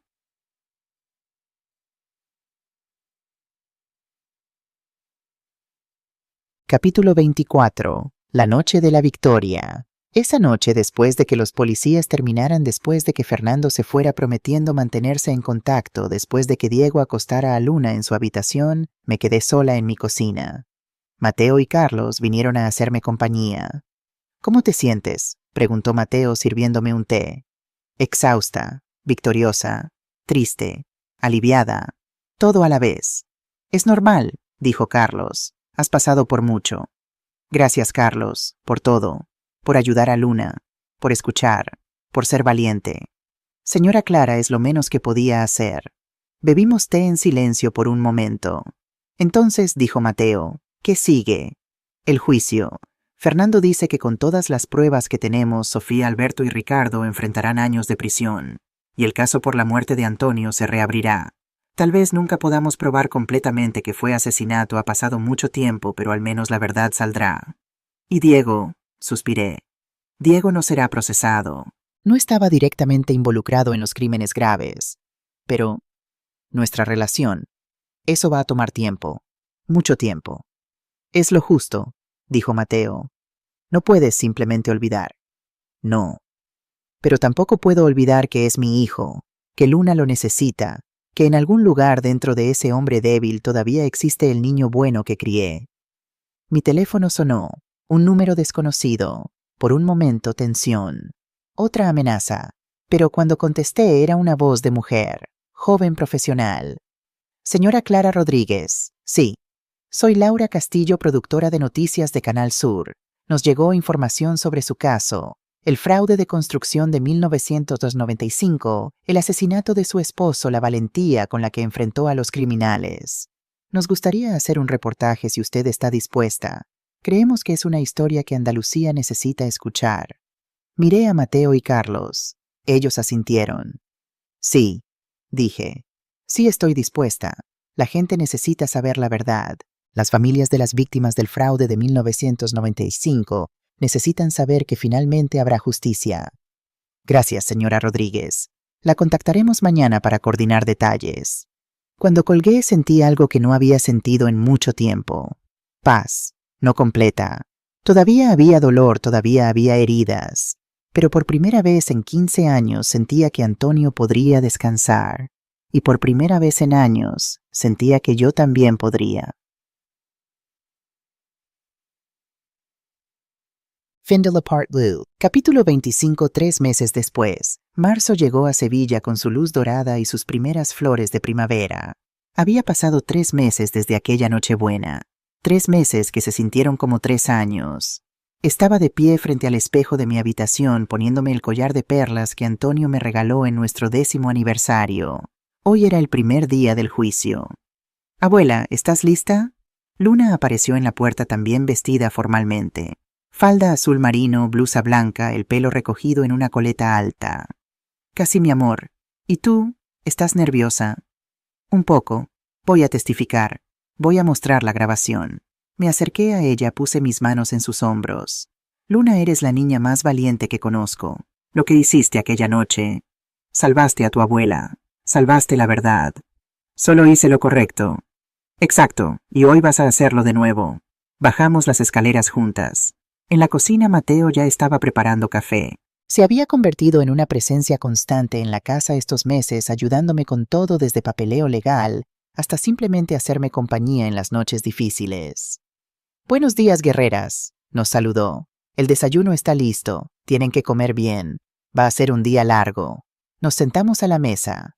Tostadas con tomate, jamón, café fuerte. La comida del condenado, pensé con ironía amarga. ¿Diego va a estar allí?, preguntó Mateo cuidadosamente. Diego, mi hijo. Durante estos 3 meses había cumplido su promesa. Se mudó a un apartamento pequeño cerca del río. Consiguió un trabajo nuevo en una empresa de contabilidad más pequeña después de que su antigua empresa lo despidiera por el escándalo. Venía a visitar a Luna 3 veces por semana, siempre preguntando primero si yo estaba cómoda con eso. Sí, respondí. Estará allí, como testigo, y como padre de Luna. La relación entre Diego y yo seguía siendo tensa, cordial pero fría. Yo no había perdonado todavía. No sabía si alguna vez perdonaría completamente, pero por Luna manteníamos la paz. ¿Y Sofía?, preguntó Luna en voz baja. Ella estará allí también, como acusada. Durante estos 3 meses, Sofía había estado en prisión preventiva, sin fianza. El fiscal argumentó que era un riesgo de fuga, que tenía recursos financieros, o los tuvo antes de que fueran congelados, y que había amenazado a testigos. Diego había iniciado los trámites de divorcio inmediatamente. Luna aún no sabía todos los detalles de lo que su madre había hecho, solo sabía que mamá cometió errores graves y que no volvería a casa por mucho tiempo. A las 9 de la mañana, Fernando Silva llegó para recogernos. «Buenos días, Clara. Luna, Mateo», nos saludó con su profesionalismo cálido habitual. «Listas tanto como podemos estarlo», respondí. El viaje al Palacio de Justicia fue silencioso. Luna miraba por la ventana nerviosa. Yo repasaba mentalmente mi testimonio. Mateo y Fernando discutían detalles de última hora. Cuando llegamos había periodistas, muchos periodistas. La historia había explotado en los medios. «La abuela valiente que destapó fraude de millones», decían los titulares. «Viuda busca justicia 15 años después del asesinato de su esposo». «Familia Mendoza imperio construido sobre corrupción». Canal Sur había hecho el reportaje que prometieron. 3 programas de 1 hora cada uno contando toda la historia. Las reacciones fueron masivas. Apoyo abrumador para mí. Indignación contra los Mendoza. Peticiones para que se investigaran todos sus proyectos pasados. Los flashes de las cámaras nos cegaron cuando salimos del coche. Señora Rodríguez, ¿cómo se siente hoy? Señora Clara, ¿qué espera del juicio? Luna, ¿cómo está viviendo esto? Fernando nos escoltó rápidamente dentro del edificio, alejándonos del caos mediático.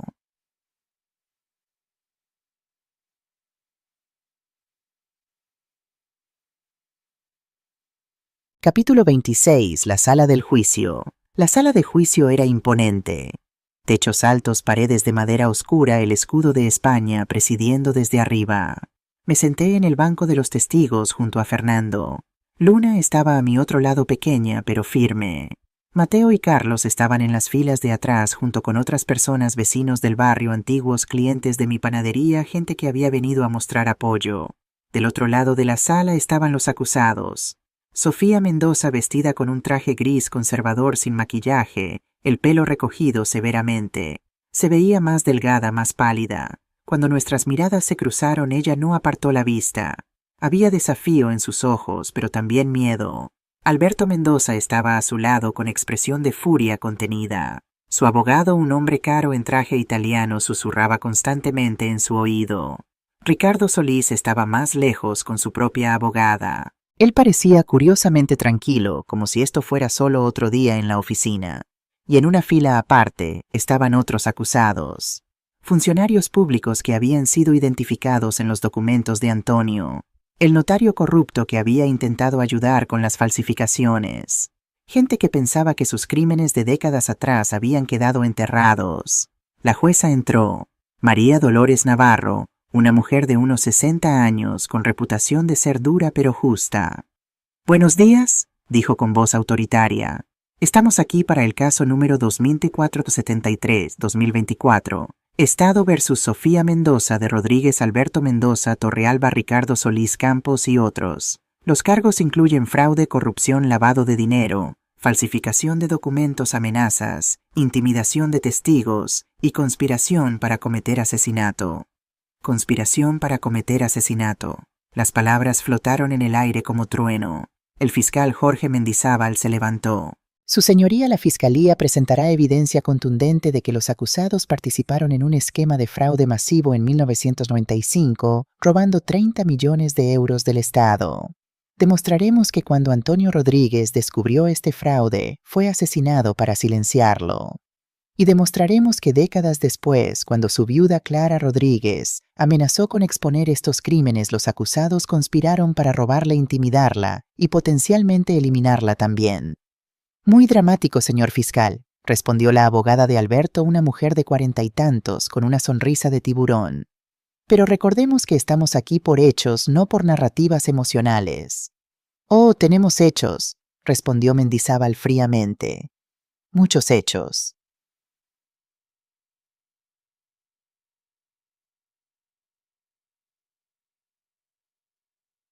Capítulo 27. Mi testimonio.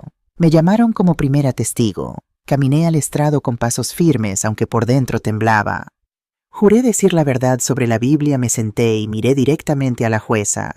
El fiscal comenzó con preguntas básicas. Mi nombre, mi edad, mi relación con los acusados. Señora Rodríguez, ¿puede contarnos qué sucedió la noche del 24 de diciembre de 2024? Y lo hice. Conté todo. La cena de Nochebuena. Las palabras crueles de Diego, la conversación que escuché entre Sofía y su madre, mi salida de la casa. ¿Y por qué no volvió esa noche? Porque sentí que no era seguro, y tenía razón.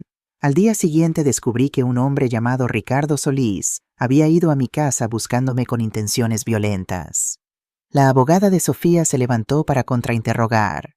Señora Rodríguez, ¿no es verdad que usted y su nuera han tenido una relación difícil desde hace años? Es verdad.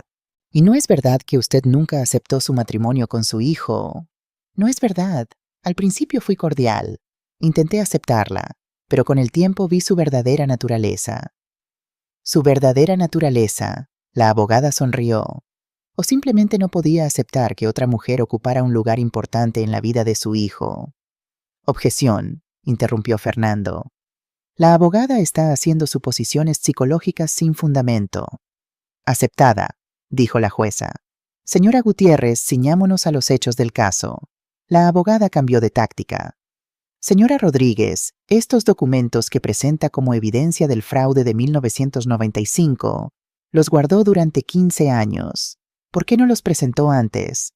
Respiré profundo. Sabía que esta pregunta vendría. Porque tenía miedo. Mi esposo fue asesinado por descubrir ese fraude. Yo tenía un hijo pequeño que proteger. Si presentaba esos documentos y las mismas personas poderosas que mataron a Antonio venían por mí, ¿quién cuidaría de Diego? Entonces admite que mantuvo evidencia de crímenes oculta por razones personales.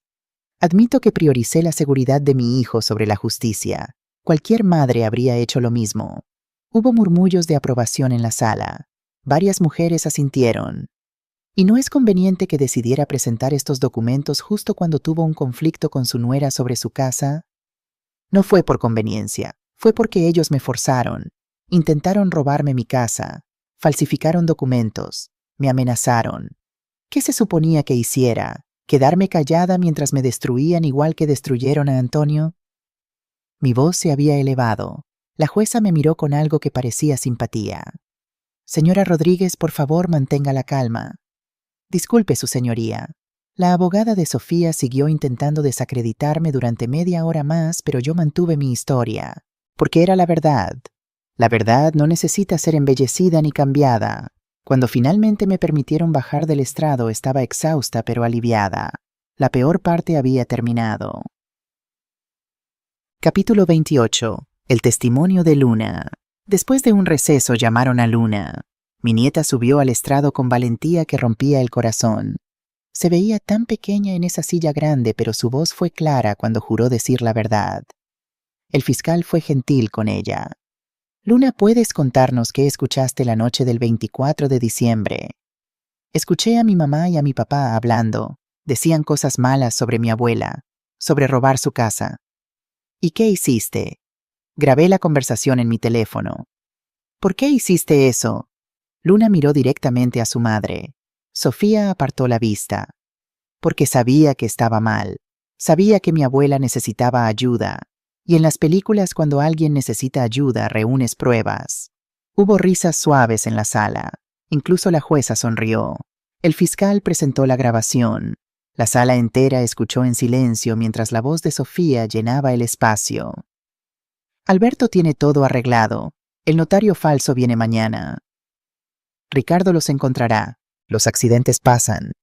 Igual que pasó con Antonio, cuando terminó el silencio era absoluto. La abogada de Sofía intentó argumentar que la grabación era inadmisible, que había sido obtenida ilegalmente, que Luna no entendía lo que estaba grabando. Pero el fiscal respondió: una menor grabando una conversación en su propia casa no requiere orden judicial. Y claramente la menor entendía perfectamente lo que estaba grabando. Su propósito era proteger a su abuela de un crimen inminente. La jueza estuvo de acuerdo. La grabación se admitió como evidencia. Sofía hundió la cara en sus manos. Capítulo 29. El testimonio de Diego.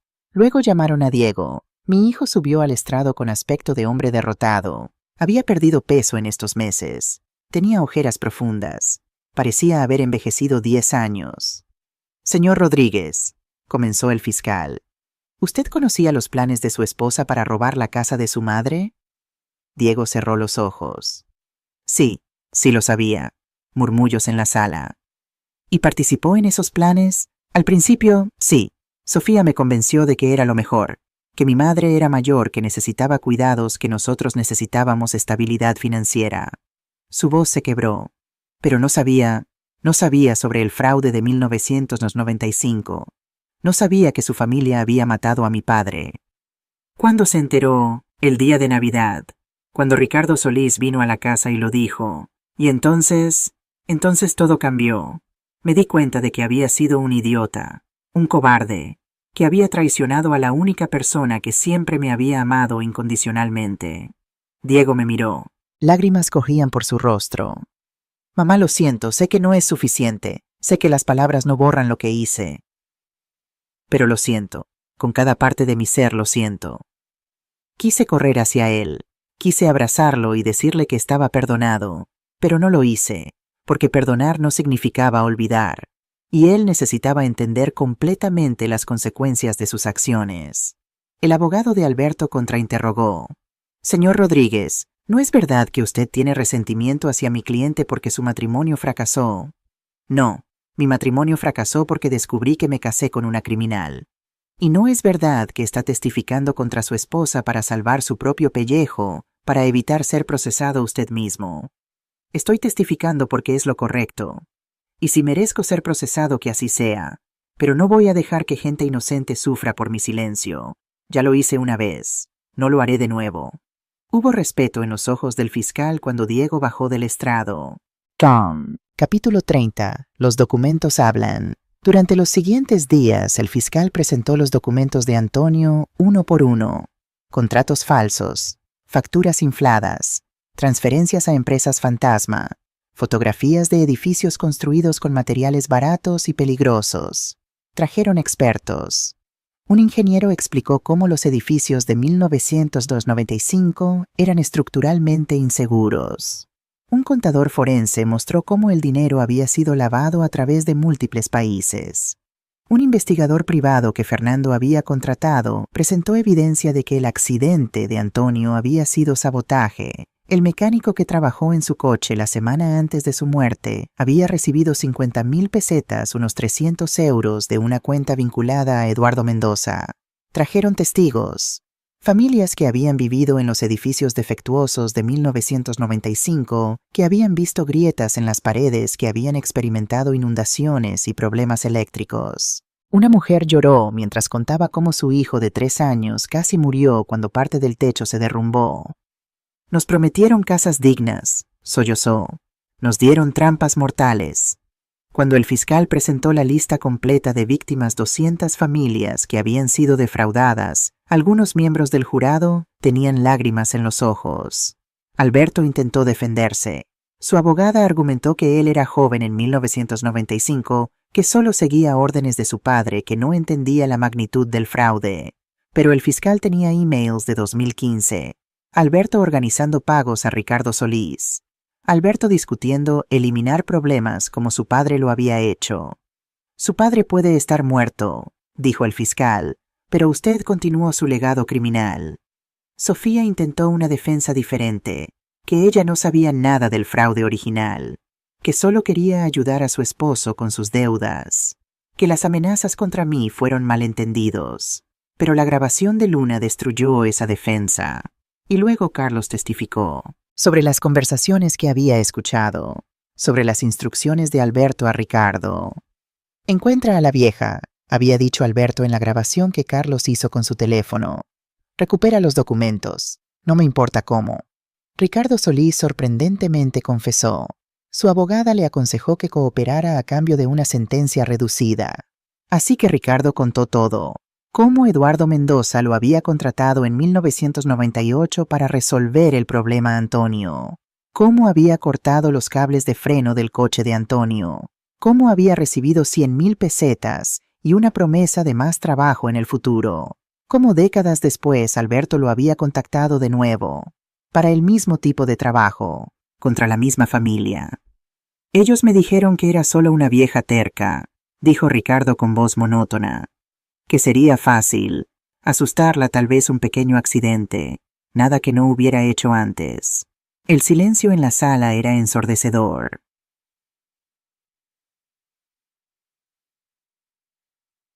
Capítulo 31. El veredicto. El juicio duró 2 semanas. 2 semanas de testimonios, evidencia, argumentos legales, contrainterrogatorios. Finalmente el día llegó, el día del veredicto. La sala estaba llena hasta el tope. Periodistas curiosos, familiares de víctimas, activistas contra la corrupción. La jueza entró. Todos nos pusimos de pie. Por favor, siéntense. Ella abrió una carpeta gruesa. Este ha sido uno de los casos más complejos y perturbadores que he presidido en mis 30 años como jueza. Lo que hemos escuchado aquí no es solo la historia de un fraude. Es la historia de décadas de corrupción, de vidas arruinadas, de una familia destruida por la codicia. Miró a los acusados. Los crímenes cometidos por Eduardo Mendoza y sus cómplices en 1995 fueron atroces. Robaron dinero destinado a familias necesitadas, construyeron viviendas peligrosas que pusieron vidas en riesgo, y cuando alguien intentó exponerlos, lo asesinaron. Sofía Mendoza, culpable de conspiración para cometer fraude, falsificación de documentos, amenazas e intimidación de testigos. Sentencia a 8 años de prisión. Sofía gritó. Su abogada intentó calmarla. Alberto Mendoza, culpable de fraude, lavado de dinero, conspiración para cometer asesinato, amenazas e intimidación de testigos, como cabecilla de las operaciones criminales actuales y continuador del legado delictivo de su padre.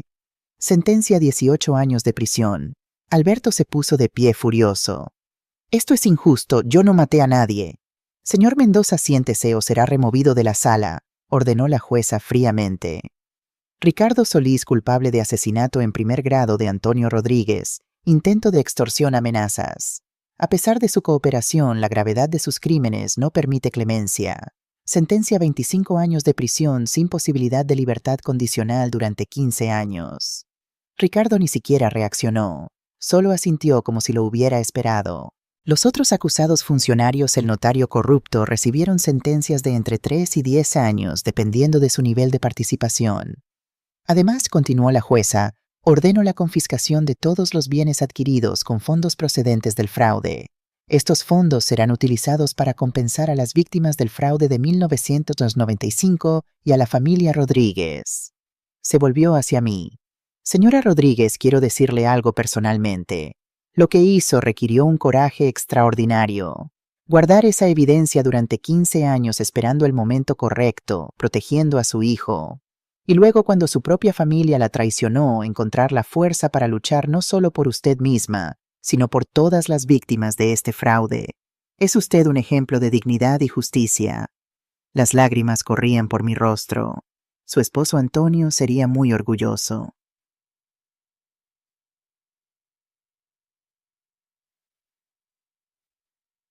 Capítulo 32. Después, salimos del juzgado rodeados de periodistas y cámaras. Señora Clara, ¿cómo se siente? ¿Está satisfecha con el veredicto? ¿Qué mensaje tiene para otras mujeres mayores que sufren abuso? Fernando nos escoltó a través de la multitud, pero me detuve. Me volví hacia las cámaras. Quiero decir algo, dije. Mi voz sonó más fuerte de lo que esperaba. A todas las mujeres de mi edad, a todas las abuelas, a todas las que piensan que son demasiado viejas o demasiado débiles para luchar contra la injusticia, no lo son. La edad no es debilidad, la experiencia es poder, y nunca acepten el abuso solo porque viene de familia. La familia verdadera no te hace daño, la familia verdadera no te roba, y si alguien, no importa quién sea, intenta destruirte, tienes el derecho y la obligación de defenderte. Los flashes explotaron, las cámaras grababan. Mi esposo murió luchando por la verdad. Yo casi pierdo todo luchando por la justicia, pero al final valió la pena.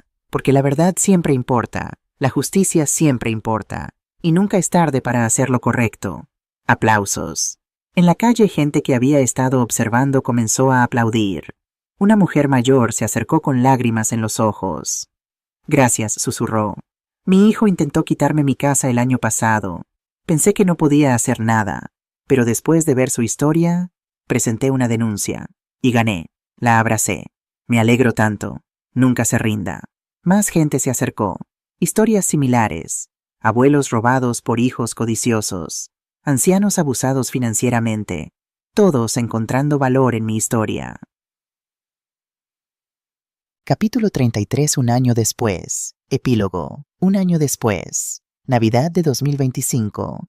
Estaba en mi cocina, la cocina de mi casa, horneando galletas con Luna. Ahora tenía 11 años. Más alta, más madura, pero con la misma dulzura en sus ojos. «Abuela, ¿cuántas personas vienen a la cena?» «Veamos, tú, yo, tu padre Mateo Carlos y su novia Laura Fernando y su esposa...» 8 personas. Es una buena cantidad. Es la cantidad perfecta. Diego llegó a las 7 llevando vino y flores. «Hola, mamá». Me besó la mejilla con cuidado, aún inseguro después de todo este tiempo. «Hola, hijo. Pasa». Nuestra relación había mejorado lentamente, muy lentamente. Diego había cumplido cada promesa. Trabajaba duro en su nuevo empleo. Pagaba pensión a Luna sin quejarse. Venía a las visitas exactamente cuando decía que vendría. Y lo más importante, había empezado terapia. Necesito entender por qué fui tan débil, me había dicho hace meses. ¿Por qué dejé que Sofía me manipulara? ¿Por qué traicioné a la persona que más me amaba? Yo no lo perdonaba completamente todavía, pero estábamos en camino. Los invitados llegaron. Mateo con su humor cálido, Carlos y Laura con su juventud y energía, Fernando y su esposa Mercedes con su sabiduría y elegancia. Cenamos en el patio, cordero asado, patatas, ensalada, vino. Las luces de Navidad colgaban entre las macetas de geranios. Un brindis, dijo Fernando levantando su copa. Por Clara, por su coraje, por su justicia, y por recordarnos que nunca es tarde para hacer lo correcto. Por Clara, todos respondieron. Y por Antonio, añadí suavemente, que finalmente puede descansar en paz. Después de la cena, Luna y yo nos quedamos solas en el patio mirando las estrellas. «Abuela, ¿te sientes feliz?», pensé en la pregunta. Feliz había perdido tanto. Mi esposo hacía años. La relación con mi hijo casi destruida. Un año de mi vida consumido por juicios y testimonios. Pero también había ganado justicia, verdad, dignidad y la certeza de que había hecho lo correcto. Sí, mi amor, soy feliz. ¿Extrañas a mi mamá? Pregunta difícil. Sofía estaba en prisión. Luna la visitaba una vez al mes, siempre acompañada por un psicólogo. Dicen que Sofía estaba cambiada, más tranquila, tal vez arrepentida, aunque era difícil saber si era genuino. No extraño a la persona que tu madre fue, pero espero que en prisión pueda convertirse en alguien mejor. Por ti. Luna asintió, procesando esto con una madurez más allá de sus años. Abuela, cuando sea mayor quiero ser como tú. Como yo, una panadera vieja y terca. Luna rió. No, bueno sí, pero quiero ser valiente. Quiero luchar por lo correcto. Quiero ayudar a la gente. La abracé fuerte. Mi niña, ya eres todo eso. Y solo tienes 11 años. Imagina lo que serás cuando tengas 68. Esa noche, después de que todos se fueran, me senté sola en mi sala. En la pared había colgado una foto nueva. Una foto de Antonio y yo el día de nuestra boda. Jóvenes sonrientes, llenos de sueños. Al lado había puesto un artículo de periódico enmarcado. El titular decía: Justicia después de 27 años, el fraude que sacudió a Andalucía. Y al lado de eso, una carta. Una carta que había recibido hace un mes de una de las familias víctimas del fraude de 1995. Señora Rodríguez, nunca pensamos que veríamos justicia. Vivimos durante años en edificios peligrosos porque era todo lo que podíamos permitirnos. Mi hijo casi murió cuando el techo se cayó, pero las autoridades decían que no había nada que hacer, que el constructor había muerto, que el caso estaba cerrado. Usted reabrió ese caso. Usted nos dio voz. Gracias a usted y a su valiente esposo, finalmente tenemos compensación. Finalmente tenemos reconocimiento. Gracias. Gracias por no rendirse. Gracias por luchar. Gracias por recordarnos que la justicia es posible. Con gratitud eterna, familia Jiménez. Doblé la carta cuidadosamente y la puse de vuelta en su sobre. Mi teléfono sonó. Un mensaje de texto de un número desconocido. Por un momento, vieja ansiedad me recorrió. Otra amenaza, pero no. Era diferente. Señora Rodríguez no me conoce. Soy Elena Martín de Cádiz. Vi su historia en las noticias. Mi hija y su esposo están intentando quitarme mi casa. Pensé que no tenía opciones, pero usted me dio esperanza. Acabo de contratar un abogado. Voy a luchar. Gracias por mostrarme que es posible. Elena, sonreí. Respondí: Elena, eres más fuerte de lo que crees. Lucha. Y si necesitas ayuda, aquí estoy. Clara. Más mensajes siguieron en las semanas y meses posteriores. Mujeres de toda España. Algunas mayores, algunas jóvenes. Todas con historias de abuso familiar, de codicia, de traición. Y todas encontrando coraje en mi historia. Empecé un pequeño grupo de apoyo en mi barrio. Abuelas con dignidad, lo llamamos. Nos reuníamos una vez al mes. Compartíamos historias, dábamos consejos legales básicos, nos apoyábamos mutuamente. Fernando ofrecía consultas legales gratuitas para casos que lo merecían. Carlos ayudaba con seguridad instalando cerraduras mejores cámaras, enseñando a las mujeres mayores a protegerse. Y yo simplemente escuchaba, y les decía lo que nadie me había dicho cuando más lo necesitaba. No estás loca, no estás siendo dramática. Si tu familia te está haciendo daño, tienes derecho a defenderte. La edad no te hace vulnerable, te hace sabia. Usa esa sabiduría.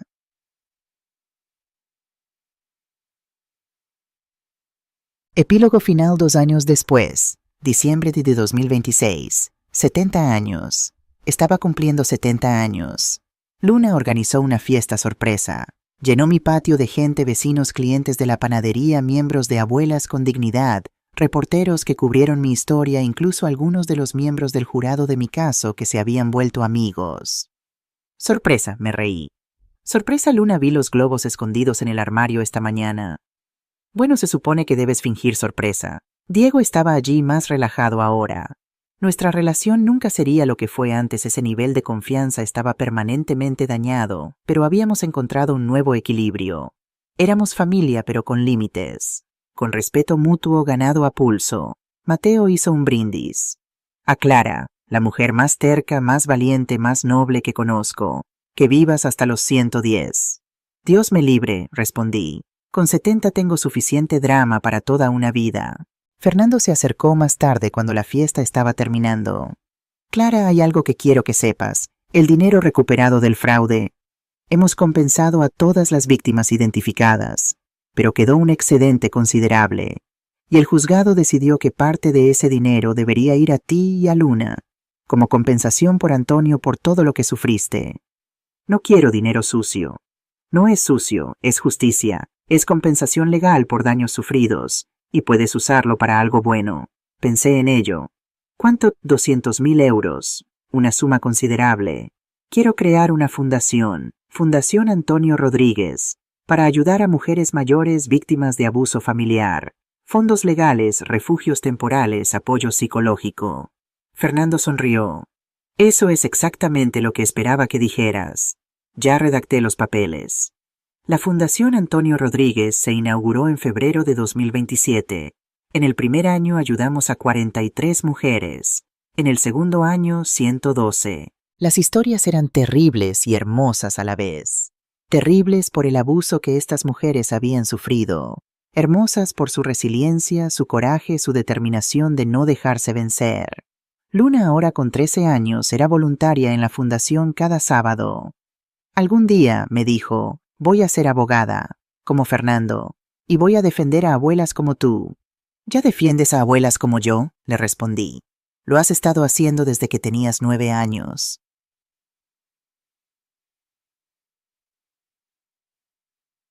Reflexión final. Ahora, mientras escribo esto, tengo 72 años. Han pasado casi 4 años desde aquella Nochebuena que cambió todo. A veces la gente me pregunta si me arrepiento de algo, si ojalá hubiera manejado las cosas diferente. Y la verdad es que no. Desearía que mi hijo nunca me hubiera traicionado, por supuesto. Desearía que Antonio siguiera vivo cada día. Desearía haber presentado las pruebas antes que la justicia hubiera llegado décadas más temprano a veces. Pero si hubiera hecho las cosas diferente, tal vez Luna no habría aprendido que está bien defender lo correcto, incluso contra tu propia familia. Tal vez Diego no habría aprendido que las acciones tienen consecuencias. Tal vez cientos de mujeres no habrían encontrado el coraje para defender sus propias batallas. Y tal vez yo no habría descubierto que a los 68 años podía ser más fuerte, más valiente, más poderosa de lo que jamás fui en mi juventud. La edad no te hace débil, te hace invencible. Porque has sobrevivido tanto, has superado tanto que ya no tienes miedo. Ya no necesitas la aprobación de nadie. Ya no aceptas migajas cuando mereces el banquete completo. A todas las mujeres leyendo esto, especialmente a mis hermanas mayores, nunca es tarde para defender tu dignidad. Nunca es tarde para buscar justicia. Nunca es tarde para decir, no más. Y si tu familia sangre de tu sangre te está haciendo daño, recuerda, la familia verdadera no se define por ADN. Se define por amor, respeto y lealtad. Todo lo demás es solo gente que comparte tu apellido. Yo soy Clara Rodríguez. Tengo 72 años. Soy panadera viuda, madre abuela luchadora. Y si pudiera volver a hacerlo, todo lo haría exactamente igual. Porque al final lo único que importa es poder mirarte en el espejo y saber que hiciste lo correcto. Y yo puedo, todas las noches, sin arrepentimientos.